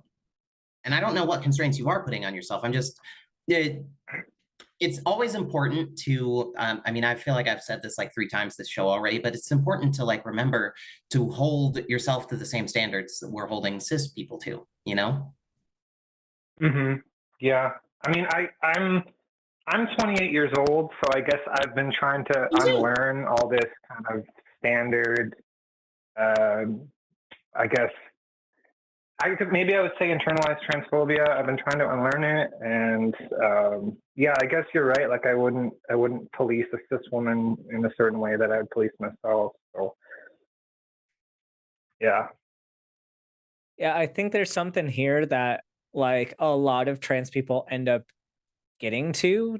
Like I think there's this kind of starting place of saying I'm not trans enough, like I don't know if I'm a woman enough, I don't know if I'm a man enough. And then I think for a lot of people, they ask themselves that question so much and they worry about it so much that they get to a point where they don't care anymore and they're like, okay, these are the things that I like. I'm just going to do the things I like and not even care about what gender is. And that's totally fine too. Like, I mean, the whole thing is you like what you like, you are who you are, and you don't have to put a label on it ever if you don't want to. But if you get to a point where you say, oh, you know, I'm doing all these things and I like all of these things under the label of woman or under the label of man, then that's up to you to add that label onto it. But like if you're pursuing things because they are womanly or manly or whatever, then maybe that's that would be more of an issue.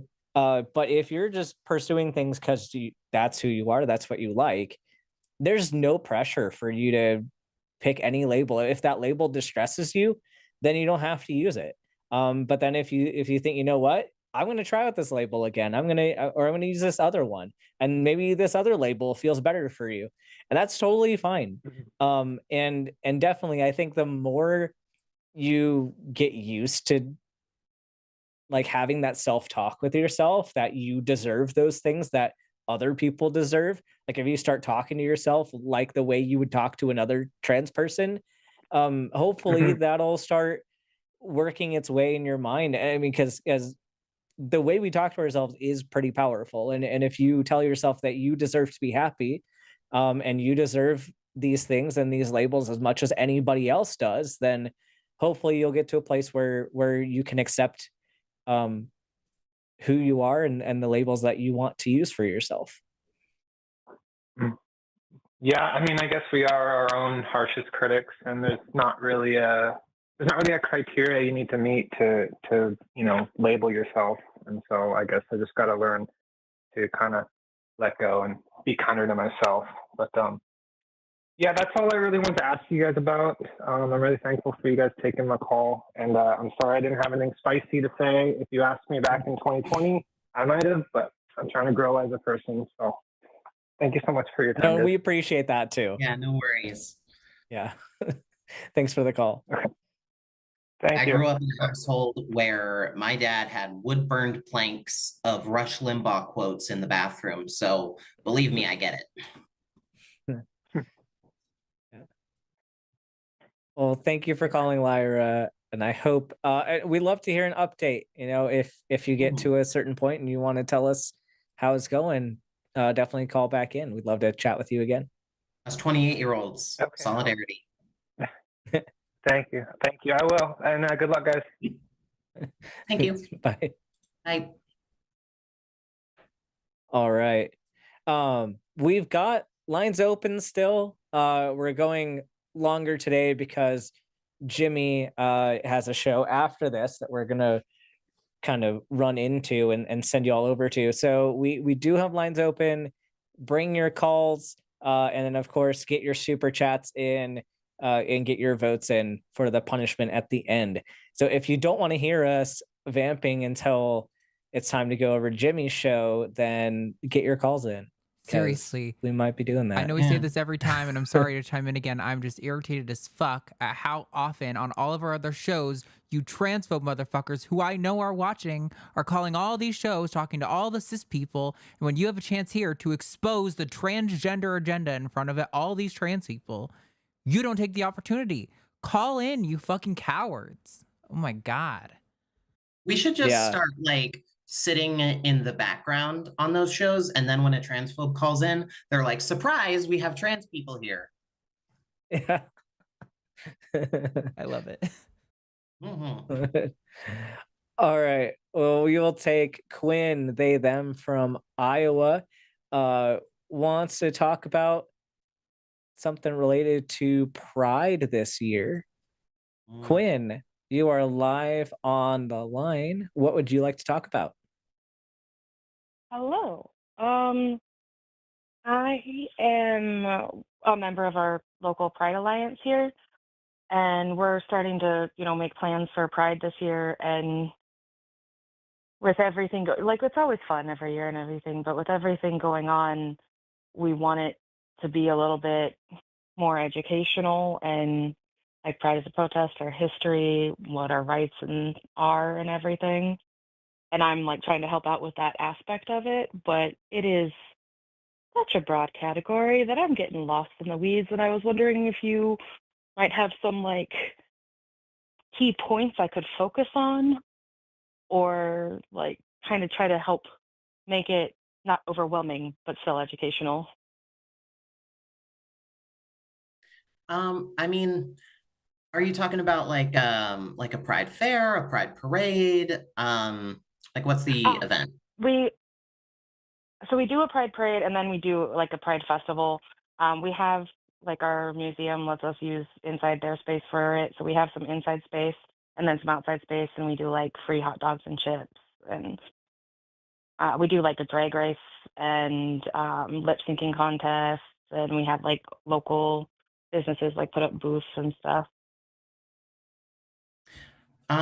Well, it sounds like there's a lot of different opportunities for education there. Probably the stage at that drag race would be a good time to maybe have a speech on how queer rights are being eroded right now, and maybe link that back to certain bits of queer history. I think it also probably be important to address folks who are going to be there who call themselves allies, and like call on them to like be doing more. Like many of them might be, but I mean, it's at a time when it's really important that we're not the only ones speaking up for us. The like within queer spaces, it definitely feels like a cliche to mention people like goodness, what's her name? Marsha P. Johnson and Sylvia Rivera. But so many cis people, so many even like queer cis people don't know the real history of Stonewall and that Pride is a protest, Like if you got floats going by, maybe encourage the people who bring the floats to like represent their favorite part of queer history, Okay. maybe put forward a theme for it, like you could make it Stonewall themed, stuff like that. You could do things like sorry, goodness me, you can do things like make it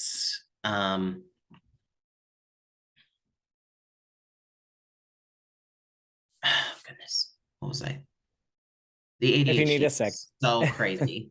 If you need a sec to think, you're all good. Yeah. I mean, some other things you can do different, like game-based things, like if you've got a stage space and want to do like a little queer history trivia thing, or even like something that might be fun. I'm just thinking about if you wanted to put like a little scavenger hunt thing like around the whole Pride Festival, like you hide different things related to queer history and they can take their little paper around and find things, and maybe there's a little prize at the end if they find all of them or whatever. And maybe each one talks about a certain person or a certain event or something. um lots of different fun things you can do. Oh yeah. Also, Okay. this might be a controversial move, and I don't know if it's even relevant to you, but if there's a cop section in that parade, don't have them there. Not this time. Yep. Because a lot of queer people, Yeah, they like, don't. okay. There's one I in was gonna my say, city, I don't and think we like have a it march annoys with me. us. That like there are so many people out there who are like, when the fascists do stuff to queer people, it's the cops who are wearing the physical boot that they put on us. And like, it's important to recognize that part of the history of Pride as a protest. Yeah, and something else, like I know that a lot of the Pride events that I've been to, they've allowed like the Republicans to have a table at those Pride events, and like, which is absolutely wild. And they should not be doing that. And I mean that's off topic from the educational thing, but Also the Libertarian Party. yeah, them too. Yeah, we're in the Midwest. Those parties here don't want to have anything to do with. Yeah, I mean, a lot of folks will talk about Pride as being like, or talk about in general, like, oh, we need to have unity and we need to learn to get along with these folks. But if there's a theme that Pride should have this year, and this might just be my own biases talking, it should be that, like, we're drawing the line, we're not going anywhere, we're not compromising on our progress and who we are, you know? Yeah, I think one of the themes was like existence is resistance or something like that.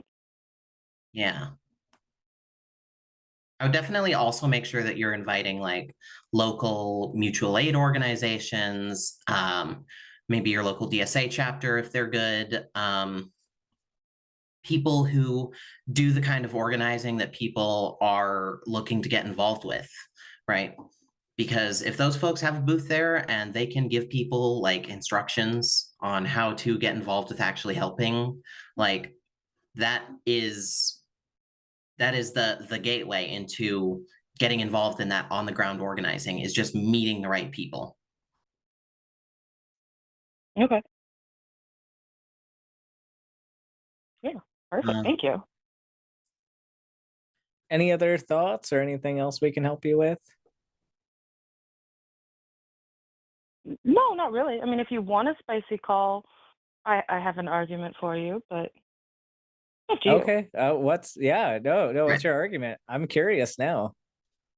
I argue that gender is a binary because you're either the doctor got lucky and you're cis and agree with it, or the doctor didn't get lucky and you're trans and you don't agree with your birth certificate. So, you know, it is a binary, and then you can argue from there. Because there's all different ways to be trans. Gender fluid people, sometimes they agree and sometimes they don't. Oh. True. But yeah, no, that's all I got. All right. All righty. So thank you for your call, Gwen. Yeah. Thank you. I hope the Pride goes well. All right. Bye. Bye. All right. We're getting another call screened up here. But it looks like probably another. Oh, we got a couple calls coming in. Hopefully one of these is spicy. We're looking for that. Which if y'all got spicy calls, like call in earlier on in the show. Like we want to start the show off with something interesting. Like I know sometimes we'll get like these spicy callers like at the same time, like at the end of the show. Like, come on, we got a whole show. Y'all been sitting there. Yeah, I can talk smack about y'all all the live long day, but you know, I just want to be fair and balanced, trademark. and let y'all represent your ideas yourself. Like, that way you can get the best possible representation. Yeah, I mean, for to maybe stir up some callers too. I recently did a live stream about why the pro-life, in quotes, take on abortion is problematic. And of course, my comment section is full of people strawmanning my position and not understanding anything that I said in the video. So similar thing, I had people there telling me they didn't want to call into a show, but they would want like a formal debate. Like, okay, I'm not going to do a formal debate with somebody random from my comment section. Like, if you want to have a discussion, this is the place to do it. I don't have, like, at least, especially right now with everything going on, I do not intentionally go out and have these discussions off this show. Like, this is the one place that I allow for these discussions to happen. So if you want to do it, it's here. It's not in my comment section. I mean, go comment in my comment section, go do that, but I'm not going to respond to you there probably. And I'm not going to formal debate you. So if you want to have this, then here's your chance right here, right now. And in a comment section, they always want to just like assert something and not back it up is the problem. Oh yeah. They're definitely scared. They're too scared to call in because we call them out on their bullshit and they don't want that. So, and if you think that's a straw man, then call in. Tell us what your actual that I see position complaints is. about is like, oh, well, y'all have a mute button. And it's like, if you want to pay for a moderator, if you want to pay me to go to a venue for X amount of time and sit in a formal debate with a moderator, like, okay, just pony up the cash then. Like, if that's the fair circumstance that it takes to finally disprove trans people's existence, like, why wouldn't you do that? Right. It looks like I think both of these are going to be friendly calls. But we'll see. One of them's only been through the auto screen, so we'll see about that one. But anything new? I know you talked about your activism earlier. But any content you want to mention to the audience, like where can they find you? I know we've been posting your link in the side chat throughout the show, but yeah, I just recently discovered that I finally qualify for streaming on YouTube. So I have launched off my inaugural YouTube stream. awesome. I have one VOD over there at the moment. I'm pretty bad about posting on my YouTube, but with the new rules going into effect on TikTok, I'm going to be trying to migrate a bit more over to YouTube stuff. So I would encourage folks to go on there. And if you chat in the YouTube chat when I stream, it'll show up on the stream. And I also got a phone number for people to call in and do debates. I did have one interesting call the other day when I did that one, which was somebody who, like, he was in the chat and then he had his girlfriend call in for him. And then like halfway through her arguing with me, he jumps in and is like, hey, it's person from the chat. And I was just dying at that. But I'm over on TikTok. I'm over on Instagram. On YouTube. Don't ask why the posting is so sporadic. Yeah, the whole TikTok thing recently. So of course there's a good while where I'm like, oh, is YouTube the right place to be for my content? Like, seems like TikTok is where everybody is now. And then they do like this full like censorship bullshit. And I was like, okay, well maybe I'll keep hanging out on YouTube because I don't want to get like shadow banned for mentioning ICE or Trump or something, because that's apparently what's happening now over there. Have you experienced any issues on the TikTok side with any of that recently? I recently posted this video of me talking at a city hall or a city council session, and it was monetized, and it was showing that I was going to make like a few $100s from that, rule change goes into effect, disqualified immediately. No, that Yeah. sucks. Yep, they really like the view throttling has been pretty crazy. Like there's like a certain floor that you have depending on like your follower count, and Mhm. you know, I'm seeing videos with pretty good like view to engagement ratios still not getting pushed out to the wider algorithm, and it's always the more controversial topics. Yeah, of But, you course. know, if you want to support me in the most direct way possible, there is the you know, the paid site where you can see the Muscle Mommy content as well. Ooh, yes. I know people were asking for some muscle mommy stuff in the side chat. Hey, if we get more spicy collars, I'll flex a bunch. How's that? There you go. There you go. And I think one of the collars dropped, so the other one's in this screening room now. We'll see if we get those back in.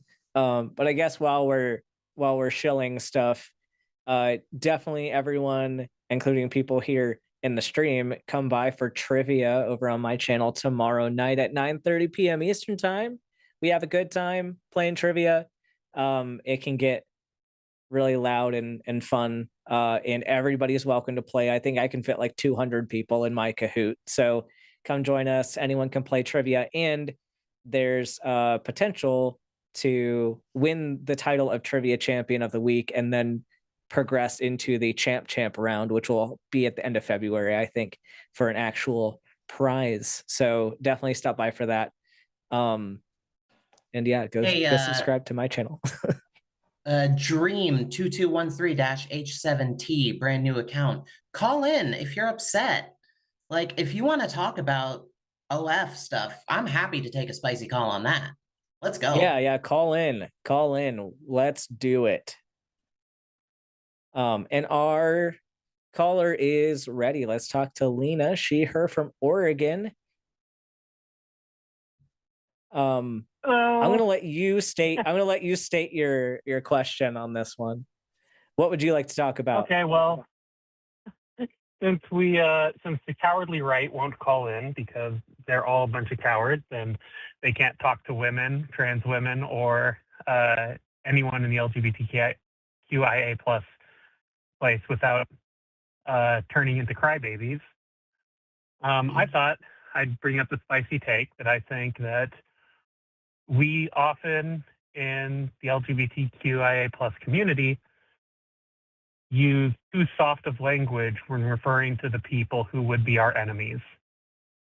And oftentimes will shut each other down over the perception of the language we're using. Like, I often see Jimmy call people a synonym for idiot, and then people call in and want to talk to him about why it's so bad to use that word. And it's like, well, I think everybody knows when one of us is using that word in response to a Republican or a transphobe or a dishonest interlocutor, that we're not saying that they have any neurological issues. We're denigrating them for their opinions and their beliefs. I really think that more of us need to get on board with being aggressive towards the people that hate us. So I am very much a don't pull your punches when dealing with these people kind of person. I think that moderating our language to protect their feelings is not a priority at this moment. I think that you know, it's more important that we communicate our seriousness and the situation to the people who might be listening and watching. But when it comes to using slurs against folks, like, it does not, I think, like, I don't think it sends the message that we necessarily want to be sending. Like, I understand speaking their language, right? But I don't know what we can accomplish with like the R slur that we couldn't also accomplish with idiot, you know? And it's more like, are we going to do this thing that we know is going to be disrespectful towards the people in our audience who do care what we have to say, you know, while attempting to disrespect this person who is not like caring what I use that what we're thinking, example primarily because I knew it's like kind of the edge of where a lot of people stand. But I've seen people use, you know, just various curse words like "you effing idiot" or "you're a stupid piece of shit," and then somebody who should be on their side comes at them and says, "Well, you're never going to change their mind by cursing at them." And it's like, and I know you guys, Dr. Ben, I've watched a lot of your stuff. I've been watching The Line since its inception, and before that, a lot of the hosts for a decade or more in some cases. And I know you guys aren't afraid to call a spade or tell somebody off if they need telling off. But I just, you know, for a spicy call, I think some of our allies really need to, you know, they gotta roll up their sleeves and get dirty sometimes. Yeah, it's like there's two important things here. One is that we're not always like talking to that person. It's not always about changing their mind. Sometimes it's about talking to the audience. But also, I don't accept this notion that nobody needs to be called an idiot and nobody will be convinced by being called an idiot.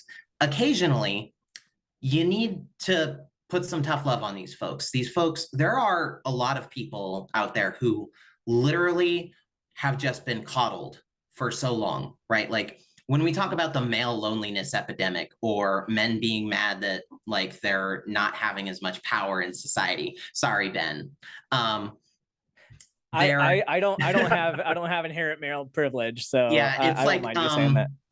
Like these are folks who have never actually been confronted with the reality of what it is that they're saying.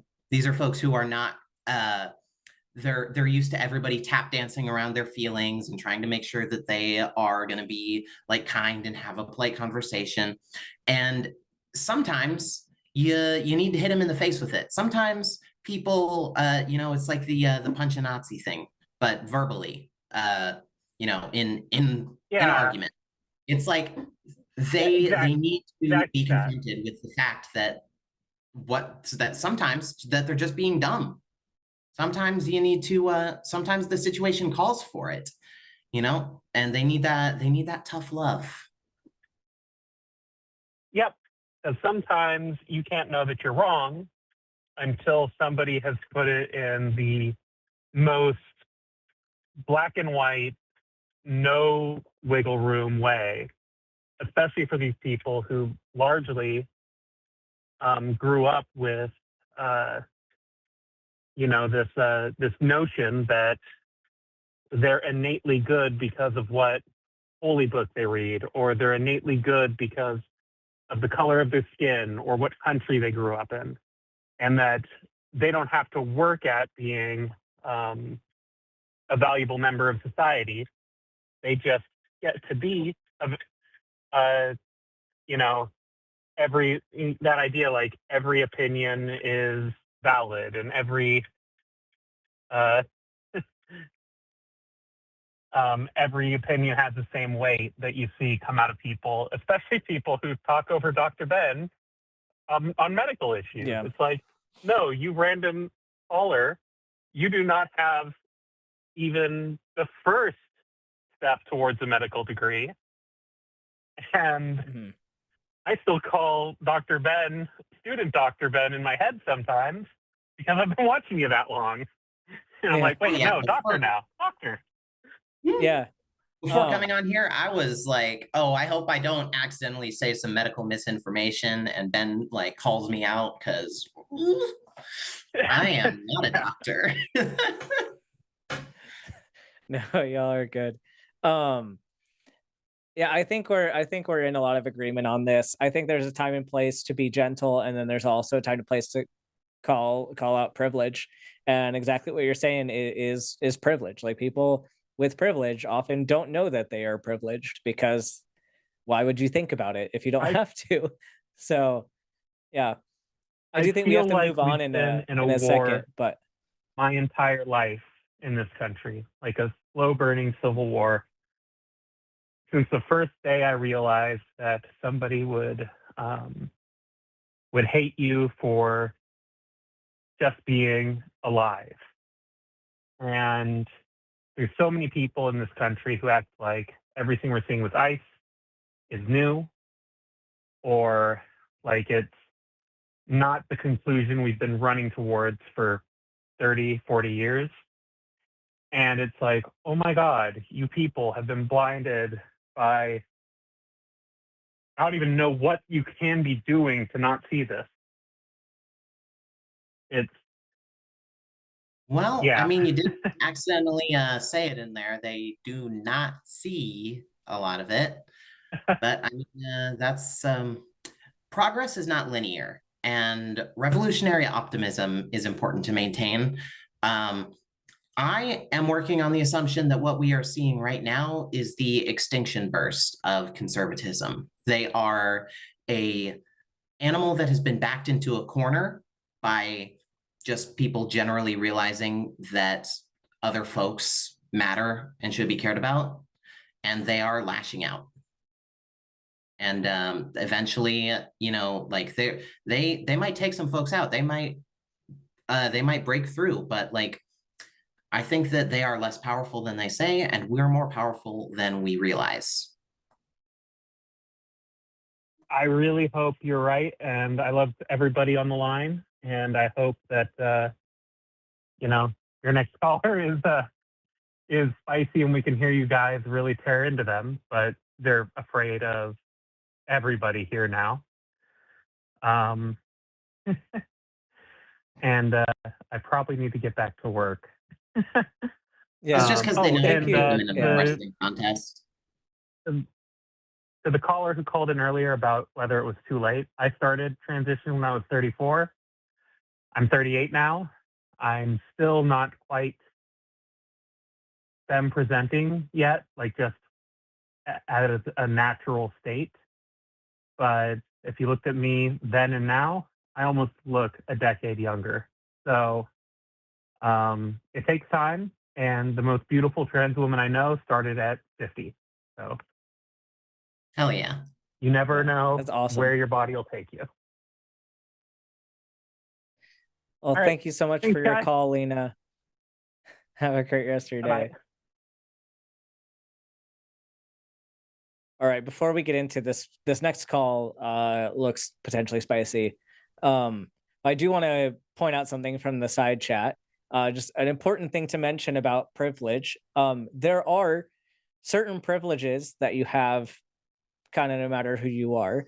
But I want to point out that yes, there are certain privileges that you may gain from transitioning. However, being a trans man does not mean that you inherently get cis het male privilege. And so people saying, like, in the side chat, yes, there are definitely times where a caller will not talk over me, but will talk over a trans woman who's a host. That is an example of misogyny.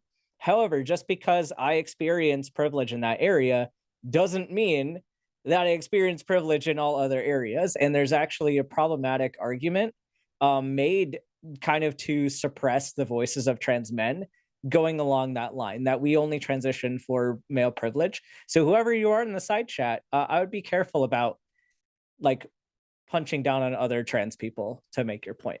It's okay to say that there you notice something misogynistic without punching down on other trans people in making that point. So just wanted to clarify that for people. Yeah, literally the only reason I was like, sorry, men, was because like Oh no, I it's had not to you. make the It's just the point distinction in the of side. cis het men. Like, Yeah. Yeah, I know you're good. I just noticed somebody in the side chat making that point. I was like, you don't need to make me part of that issue. You can just say that trans person, that don't be addicted to trans women. All right, let's talk to Ruby. Pronouns are he, him from Pennsylvania. I'm just gonna let you I'm gonna let you state your claim here. What do you want to talk about? Well, basically, I've listened to this show a few times, off and on, and I noticed there's like a conversation that comes up, and people start saying, "Oh, well, you're not really a woman, or you really are, you're really a man, you're really not." Everyone gives a definition, and everyone argues about it. And to me, it's like super uninteresting. Like it's just doesn't really get to the root of what the problem is, and distracts from what the real problem is, which isn't a linguistic problem. It's not a medical issue. It's a sociological issue, meaning do people in that group accept that person as one of them or not? And I think that's up to the group, really, depending on the society, and if people don't feel comfortable with a certain situation, I don't know that should be imposed on people. No, I have so many problems No. with this right off the bat. No. Ruvi, this leads to this essentially is a similar argument that you could make for Jim Crow laws, or you could make for the immigration situation, because for a long time, and still to this day, there are plenty of white people that say that people of color are not accepted as Americans. And so you could make that argument and be wrong. Just because someone accepts something or accepts somebody into their group, it should not be the litmus test for who's allowed to wear that label or who's allowed to be in that group, because that just sounds like it's ripe for discrimination. Right? Abolition of slavery was that- not popular at the time. It was still the right thing to do. Right. I'm not sure that they're exactly parallel. I can see how it's just an an argument analogy could to be made that. Well, you said sociologically, so we're operating on this idea of societal interaction. So how do you think, like you're saying the metric is just a group accepting somebody else? So what categories, for example, can you do this with, is my point.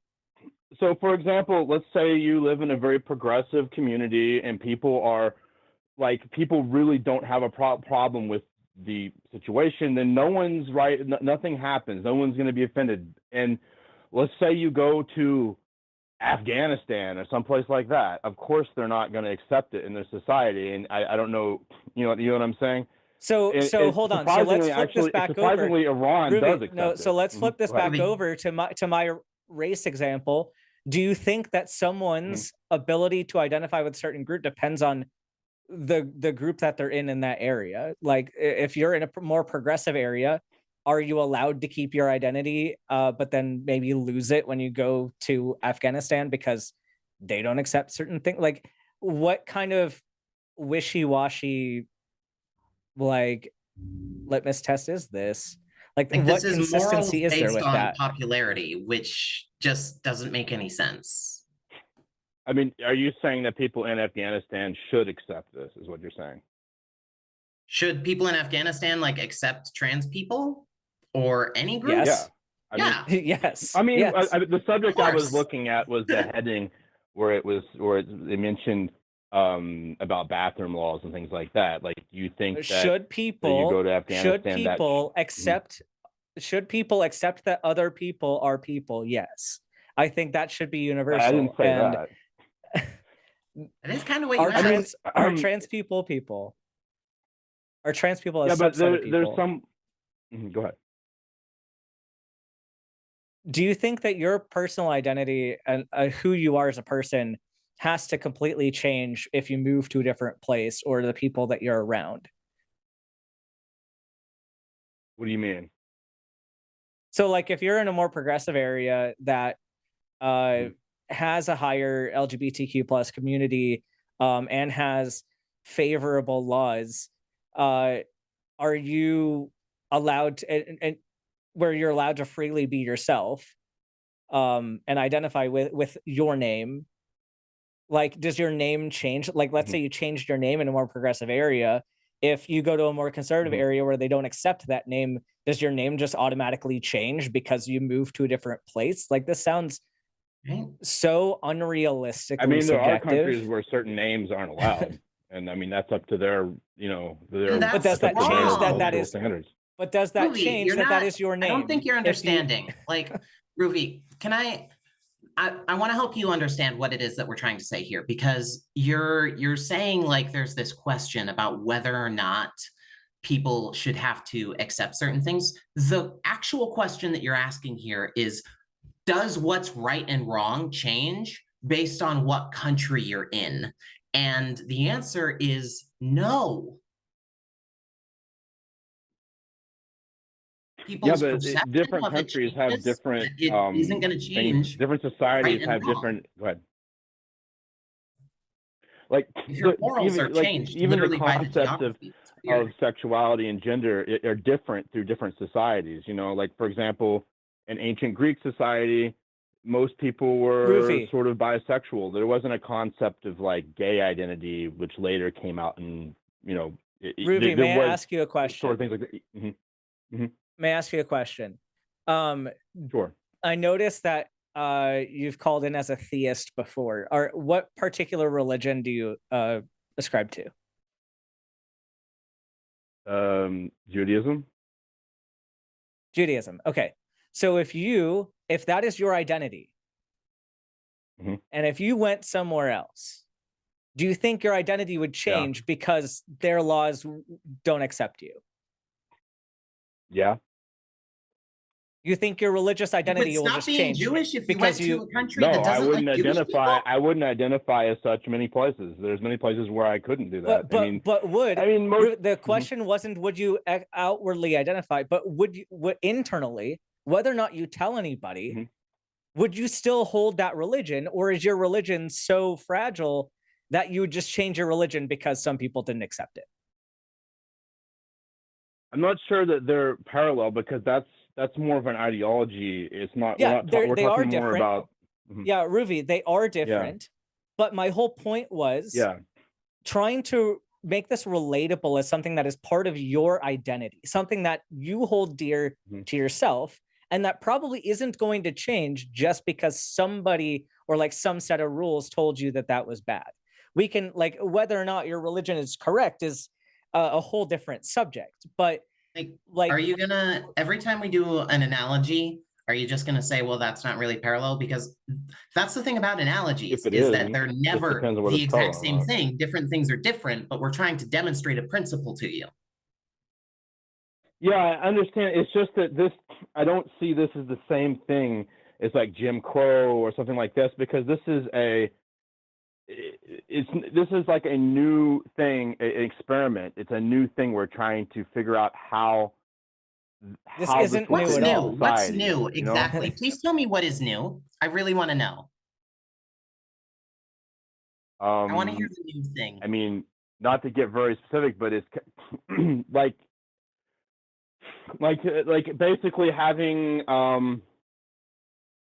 basically people go looking into this, whether like how people identify. I mean, my understanding is like the first time, I could be wrong about this, but my understanding is the first time someone changed their like gender like legally in the modern era was like during the first part of the Soviet Union. I forget the woman's name. It's just there's a lot of new things that like our society has to adapt to, and I don't know if it's fair to just make everyone get with the same program just because, you know what I mean? Like if they're not really in step. So with there's the an same... interesting thing that you threw in there. So there's an interesting thing you threw in there, was that more recently it was legal, but that doesn't mean that this is completely new. It's just the legality of it is newer. It shouldn't be this new that we're recognizing trans people as existing in our society. But so you'd be correct in saying that, yes, we are navigating some social change. in the legal sphere, in the political sphere, as far as making it more public, and navigating how do we make these rules, like with sports, how do we make these rules? But trans people have existed long before it was legalized, and those trans people, we have so much evidence of their being trans people that of course weren't openly trans because that wasn't acceptable, but whether or not they were open or accepted does not change the fact that we have evidence that they were indeed trans. So And here's this the thing. this You getting with the program isn't actually asking you to do anything. It's literally asking you to just not discriminate. You literally just have to not do bad things to trans people. And that's about it. Like, you say, get with the program, like somehow trans people are imposing on you when, like, you're literally just like learning that a different kind of people exist. I'm just saying, like, if there's a group of women that aren't comfortable with someone coming into the restroom who may not, I got a question for you. I got a question. A woman looks Ruby, like. I have a question. I really want to ask you this. All right. If there is a group of white women who are not comfortable with a black woman using the same restroom as them, is it their right to kick out all black women from the restrooms? Or even just that one, just because she's black? Just because they in particular are not used to having to treat black people like equals. Right, but that's something that was new, that was imposed on American society, the Jim Crow laws. So if we go by your the logic, thing that then came we in. should still be segregated. That's so not No, smart. I mean, no, like it's not like if people who study like slavery in America and the racism that started in America, people actually don't know exactly the exact point where it started, because there were times like in the early colonies in Virginia where there wasn't such a thing in the early times. It's an artificial thing to separate people based on race. It's like you know what I'm saying? It's not something that naturally happens.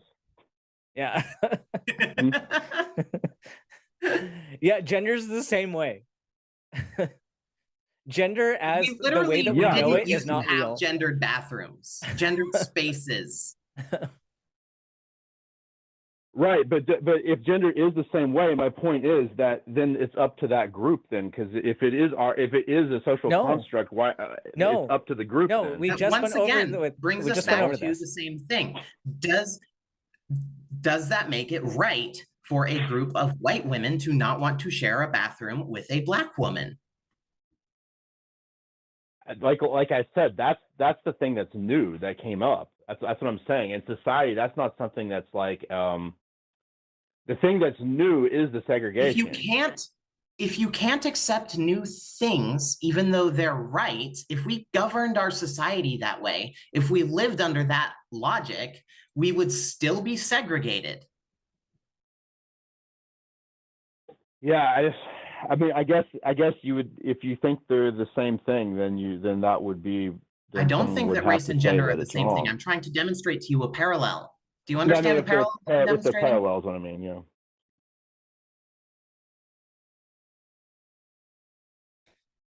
Okay, so do you get why saying that, oh gosh, it's just too much for people to accept trans people because it's new is kind of silly? I mean, the thing is that there's a spectrum of people who have transitioned. Like not everybody is the same. So I could see how I could imagine a situation where some women in a restroom might not be comfortable with someone, and it might not be the same thing as say you going in. Wait till you hear about how not similar people are in general. Right? Like this becomes an issue. Right. Like, where do we draw the line? Because there are people who are not trans who have been the line of logic that you're going down essentially ends in vibes. We're going to use vibes based on there have been cis people, there have been cisgender people, so not trans people, who have been targets of harassment based on bathroom discrimination because they don't look feminine enough. And like transvestigation is a thing. Like there are people who will go on the internet and find celebrity pictures and say this person's obviously trans. I also want to point out too, I also want to point out, in particular, with trans people using the bathroom, trans people aren't the ones proposing a change here. We've been using the bathroom that we prefer to use for your entire life and long before then, okay? Because there has never been a mechanism to keep trans people out of the restrooms that we are safest in, right? If you want to say like, oh, it's imposing to let trans people use the bathroom, ask yourself, how much are you willing to impose onto people to enforce that? Because let me tell you, it is a heck of a lot more of an imposition to put a bathroom guard on every door. You're never going to invent some kind of magic force field or 100% perfect test that's going to keep trans people out of the bathroom. Yeah, but you could say that about a lot of things, though, and I don't know I don't know if that works. You could say that about like people people using that the are not restroom has even been trans, around like your entire life. yeah, but I mean the problem with that is that you could say that about someone who's not even trans. Like you could say, oh well, then why shouldn't I go in there? Like anybody else. Because you understand what I'm saying? Like even if someone who's not trans could make that same argument, well, who's going to stop me? Type of situation. That's not like why don't they do it then? Cis people go in and assault other cis people in the bathroom all the time. I think people do it. They usually get arrested, though. Go into restrooms and assault cis women all the time. There's not a guard there to stop them. But guess what? Assaulting people is illegal. We don't prosecute people. There's no guard on the bathroom door. It's a social thing. It's just a social norm. Yeah. I mean, in some, it just seems like that it's a lot different than other situations that us as a society has had to, deal with. I think it's not like the same thing as like segregation. Bear with me here. What is the outcome that you are arguing for? What is it that you want to happen? Well, I just think that the conversation, my what I'm calling in is more about, I think the conversation shouldn't really, I just find it super uninteresting when the conversation is, oh, is this person a woman or not? Like, I mean, whatever, that's not the point to me. That's not anything. Whether groups of people like are having things imposed on them or not. And when that's my point, is like whether they're accepted by the group. And that's, to me, what's the most important part. Not, I mean, who cares? Just get into semantics. Is someone a woman or not? I don't really care. What it is that you want here, Ruby? I asked you what it is that you want here, right? And you said something about the dialogue. Conversation. I called in. Ruby, I'm trying to get to something concrete here, Ruby. I want to get to something concrete here, right? Your specific actual ask, right? I get that you have a vibes issue here, okay? And that there are vibes going on. But the specific thing that you are talking about is that somehow it is imposing onto a group that they accept some new group, right? In this case, trans people, and that it is somehow imposing to allow trans women to use the women's bathroom and trans men to use the men's bathroom. It could be. I didn't call in to make a specific argument to policy. It's more an observation of the conversation that I don't think it's that the arguing about whether someone is a woman or not is like super uninteresting and doesn't really get anywhere. Is my point. It's, to me, like it's not really a medical issue. To me, it's not really like an etymological issue when people talk what do words mean and stuff like that. To me, it's really a sociological issue. And I think that's really where it is.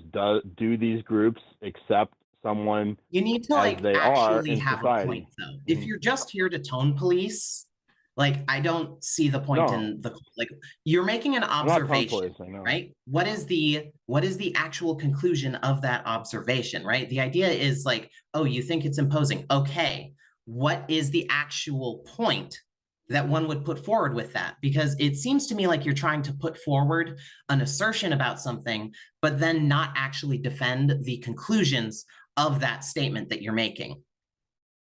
Well, the conclusion is different depending on what society we're talking about.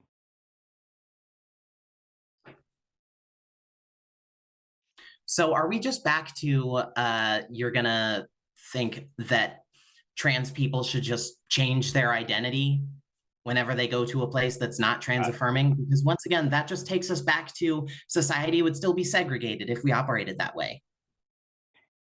I just find like how someone identifies is like very uninteresting. I mean, if someone wants to identify as a woman, I'm fine. Whatever they want to say they are, I'm cool We're with talking about whatever. access I to don't public really care. spaces. I'm not talking about how someone's personal internal psychological state. I'm talking about how we operate as a society in a way that benefits That's the what I most mean, yeah. people and creates the most freedom.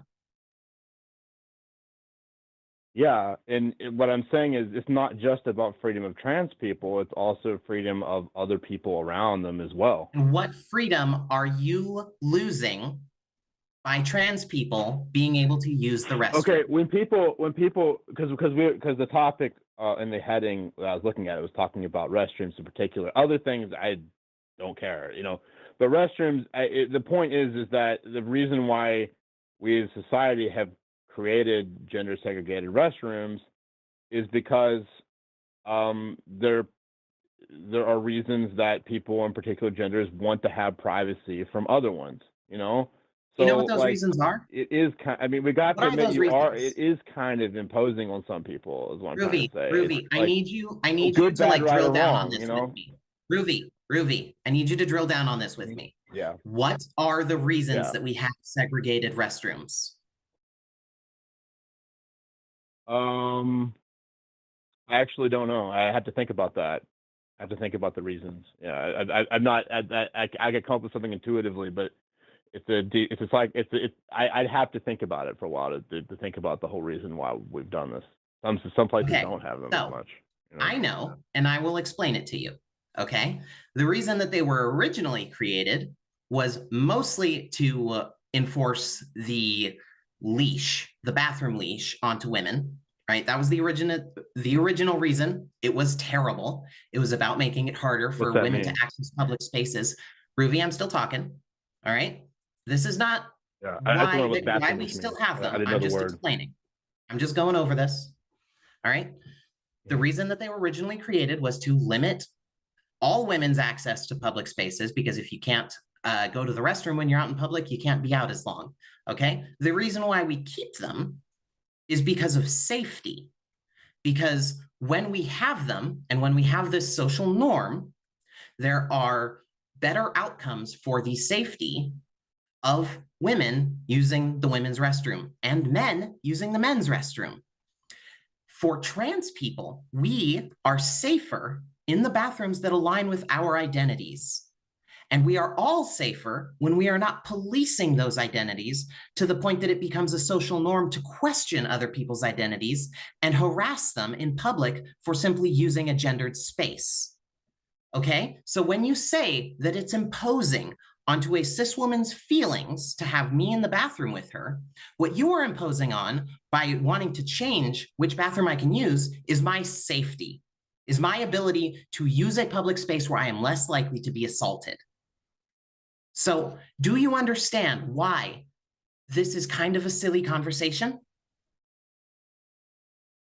I was interested in you're saying the origin of public restrooms and gender segregation. You said that was something that happened when? I'm not sure exactly when. It was, I believe, it's either. Because I know even the Romans had like gender segregated restrooms and stuff. Say again? I know even like the Romans. Like the Romans had, like back in ancient times, they had gender segregated restrooms as well. Like I've seen the old America. I'm just talking about the continuity of our current setup, right? Oh, okay. Yeah, I don't know. Like I don't know what the origin is, because I think it's been around for a really long time. Well, Ruby, I think we have to move on to super chats here soon. Thanks for the call. Definitely call earlier on in the show next week. Pleasure talking. Whoever's on here next week would love to continue this conversation with you. Yeah. Before you call in, I want you to sit down and I want you to try and come up with an actual plan for enforcing a bathroom ban. All right, I want you to actually think that process through step by step. Who sees what, then says what, then calls who, then does what, right? One action to the other. I want you to think about how that would work. How would it be funded? How would it be enforced? All right. And when you have that, I mean, if it's call us not and let us know, 'cause enforceable, I then have there's yet not to hear such really a there's plan. nothing to be afraid of. Then why are you calling? All right, call back in next week. We'll continue this discussion. All right. That was a lot. A lot of repeating ourselves. Yeah. Yeah, anything you kind of want to hit on with that call now that we're kind of wrapping up? I mean, it was pretty much just like, it comes down to this whole thing where a cis person, this cis person in particular, sees trans people as a new thing and sees the inconvenience imposed onto them as the most important part. And they just have not actually considered the real world implications of trying to enforce their vibes. Yeah, for sure. And we got some super chats we're gonna read, and then we're gonna do the punishment. So if you remember, get in your super chats, $5 or more with hashtag and whoever you want to vote for. And then it looks like the punishment options are either compulsory drag story hour, pronouns come with theme music, or mandatory cat for queer homes, with so far pronouns come with theme music in the lead. So get your votes in for that poll and we will read the super chats. Would you like to go first with this one? I am trying to make that screen the big one. I think it's one of the settings where it's like whoever's talking is big, and then you can, once you're there, you can pin the output. I need to formalize how this works so I can explain it to people. Oh, there it is. All right. Okay, cool. So, cool. Yeah. So we've got $10 from @systemic_error. I'll be phone baking for Gender Justice League with my union next week. WA, I think Washington has some anti-trans bills in play. Solidarity demands we stand with our trans brothers, sisters, and siblings. Heart, trans flag, fist. Hell yeah. Hell yeah. Do that activism. £5 from Barbara Barrett. Advice for anyone thinking of the UK/Ireland. If you bring proof of your HRT, any GP you register with will continue your prescription free. Which it might be a good option, although the UK is having some of their own anti-trans issues as well right now. So Ireland might be okay. I don't know much about their policies at the moment.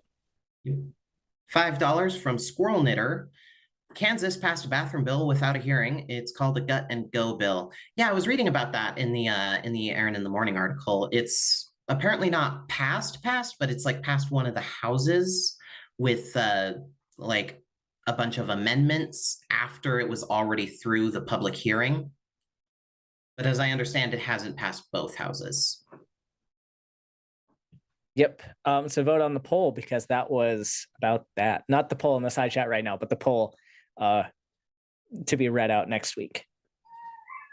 Sorry about my dog noises in the background. $10 from Lazar Lizard. First time I've been able to catch y'all live in a while. Hope you all have a great show. Thank you so much. I love the picture.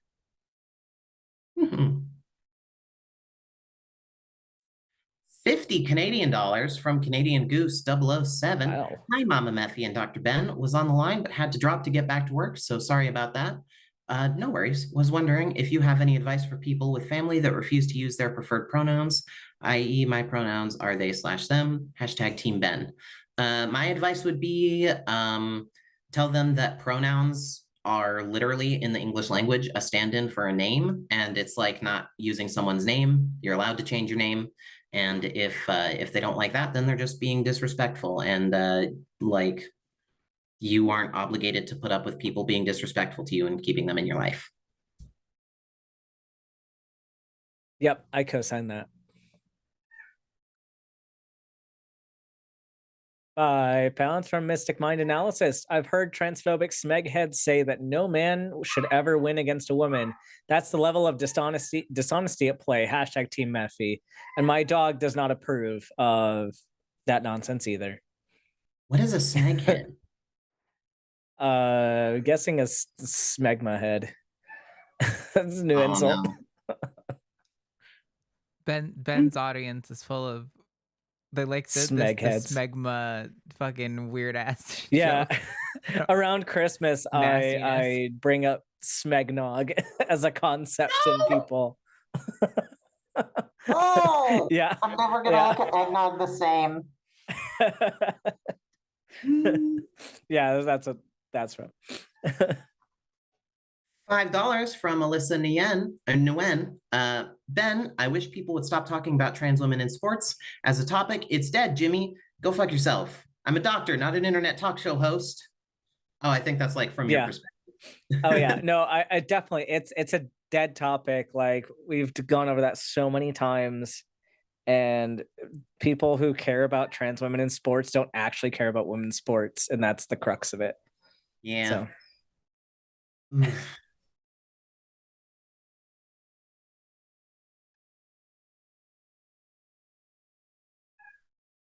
Think this one's this one's me. $5 from Joshua Everett. The phobes, MAGAs, flirfs, turfs, and Christa fascists have been so scared lately. We know they haven't developed shame, but what gives? Hashtag Team Dr. Ben. Yeah, they don't have shame because they are they feel free to have their bigoted opinions right now, and that's unfortunate. Yeah, I had this chatter who I was daring to call in on my stream, and they kept on just going, well, my people are in power right now, so I don't need to defend my things. And it's like, would we be impacting policy outcome directly with our show if Joe Biden was still president? Like, what? And people don't. That's a dumb position. Is and aughts. They don't think it through. Yeah. $5 from @It's Me Haley G. Been a while since I've been able to watch live. Not used to listening at normal sped. Lol. Also, my BA is exactly 3 weeks from today. Hashtag Team Mephi. Nice. I don't know what a BA is for here. I think breast augmentation. I think it's top surgery. I think it's top surgery. Breast augmentation. Oh, breast augmentation. Yeah, congrats. Hell yeah.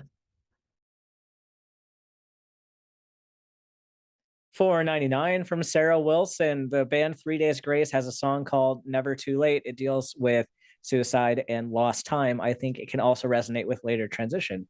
Interpretation of art is always a great thing. $4.99 from Bramley CX. r/translator mentioned. Hashtag Team Mephi. I got you. The score is tied. $10 from Beaker Squeakers. Maybe the phobes are just working. The spicy emojis. Hashtag TACIS for primetime. Hashtag Team MamaMephi. Yeah, well, the only place that they would all be working, I think, right now is ICE, probably. Yeah. Hey, we'd be better for primetime if people would call the show. Like, call the show, people. $10 from Alyssa Nguyen again. I like MamaMephi's idea about having a trans person take over for another host when a transphobe calls. It'd be hilarious to see someone expecting Alyssa Lube and getting me, if y'all would have me. Crying emoji. Yeah, I mean, I think it'd be fun as a switcheroo, you know, if somebody volunteers for it. Yeah.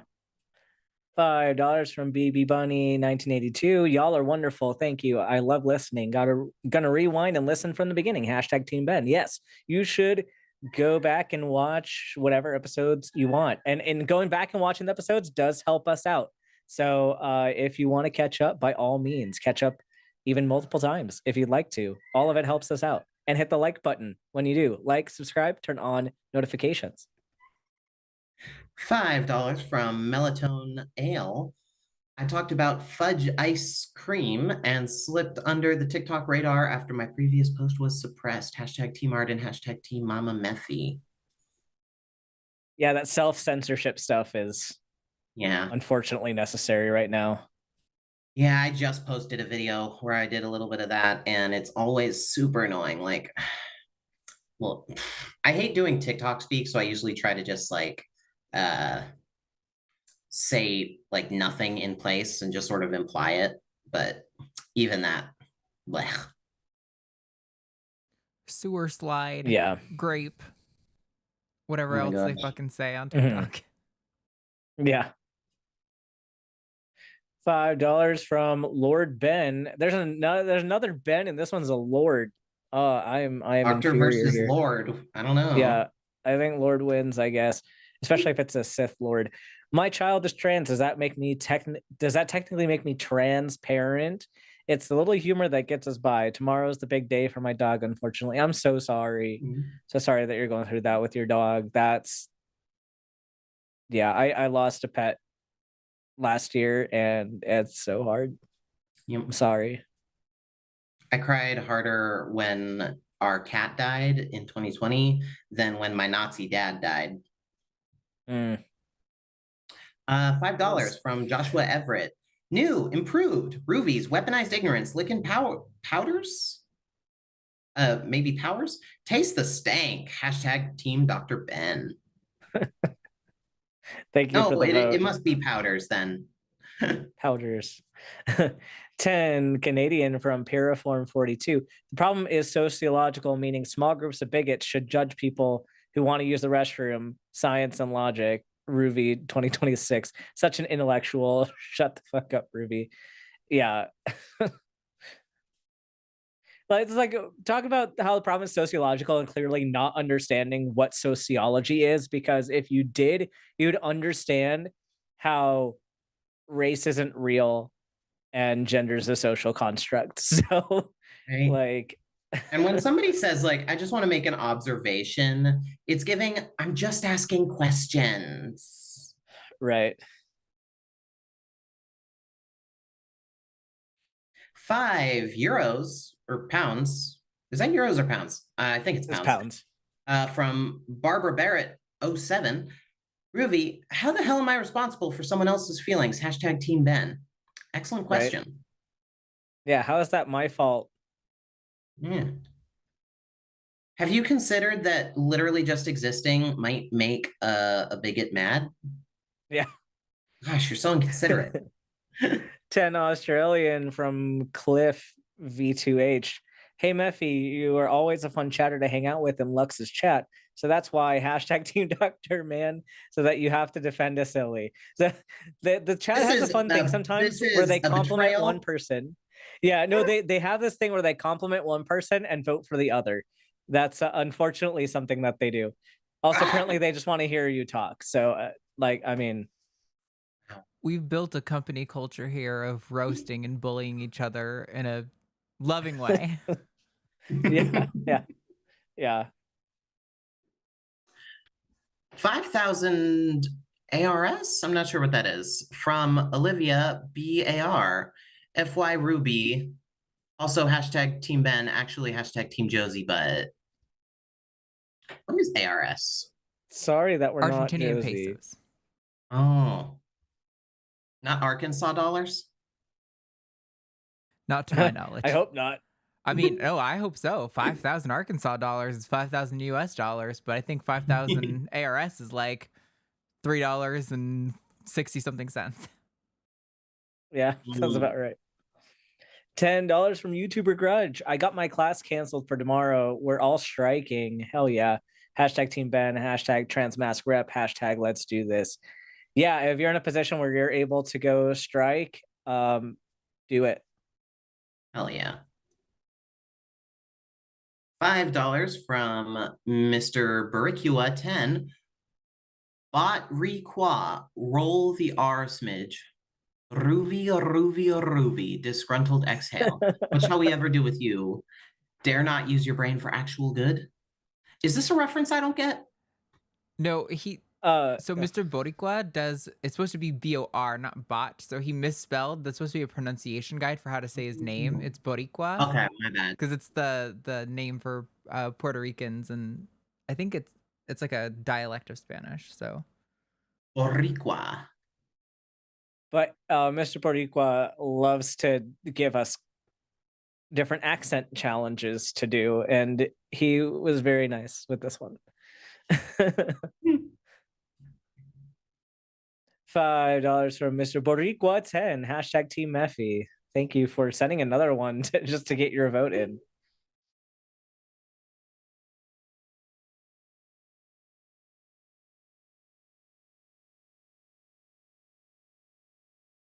$5 from Green Garboter.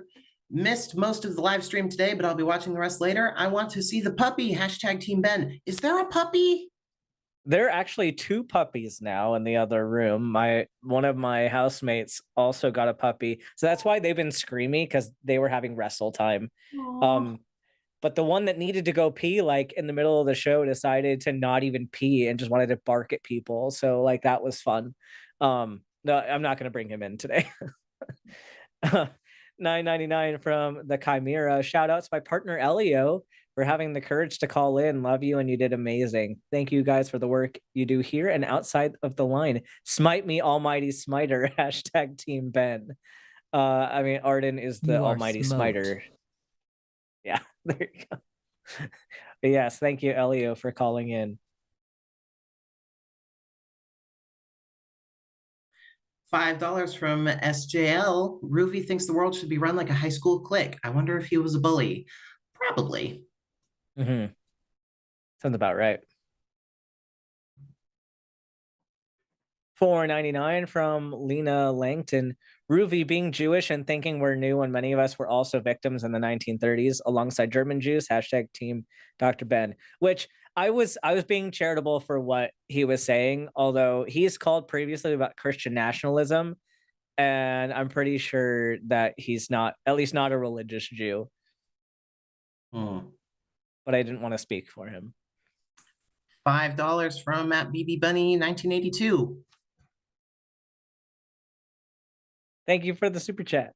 $4.99 from Sophie Sibella.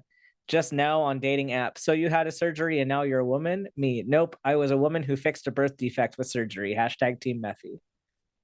Hell yeah.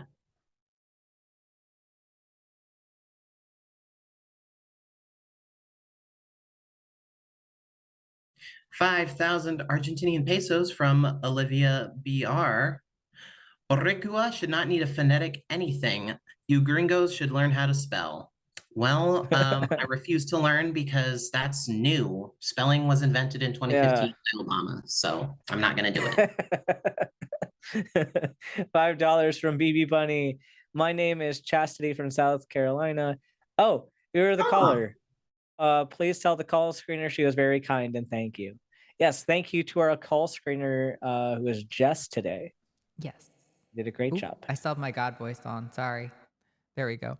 Yes, Jess is our call screener today. She was awesome. All right, that ends our super chat portion, and it looks like Dr. Ben has won. So, they just don't want to hear me talk. The audience just doesn't want to hear me talk anymore. Are you prepared to spend 2 minutes defending the position that pronouns come with theme music? Well, I mean, everyone should just have theme music all the time. And you're just giving your pronouns, like, why not have theme music there? Honestly, I think that we should have theme music for everything that we do. If you're opening a door, theme music. You just entered a new space. If you're introducing yourself with your full name, that's theme music, right? Somebody drops your pronouns in conversation and you're not even there, theme music. Let's go. All right. Oh, the timer hadn't even started. No, I know. I was just asking if you were ready, and then you started, and I was like, oh no, I have to get this try and get it out there. We need theme music for everything, right?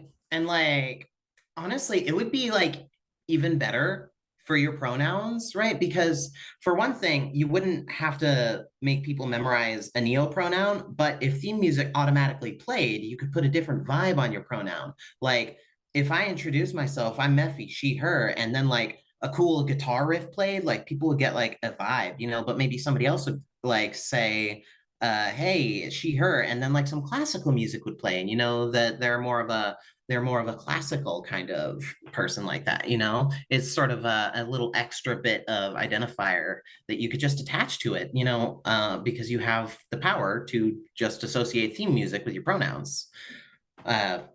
This is an interesting universe that we're building here. I can't wait to flesh out the lore.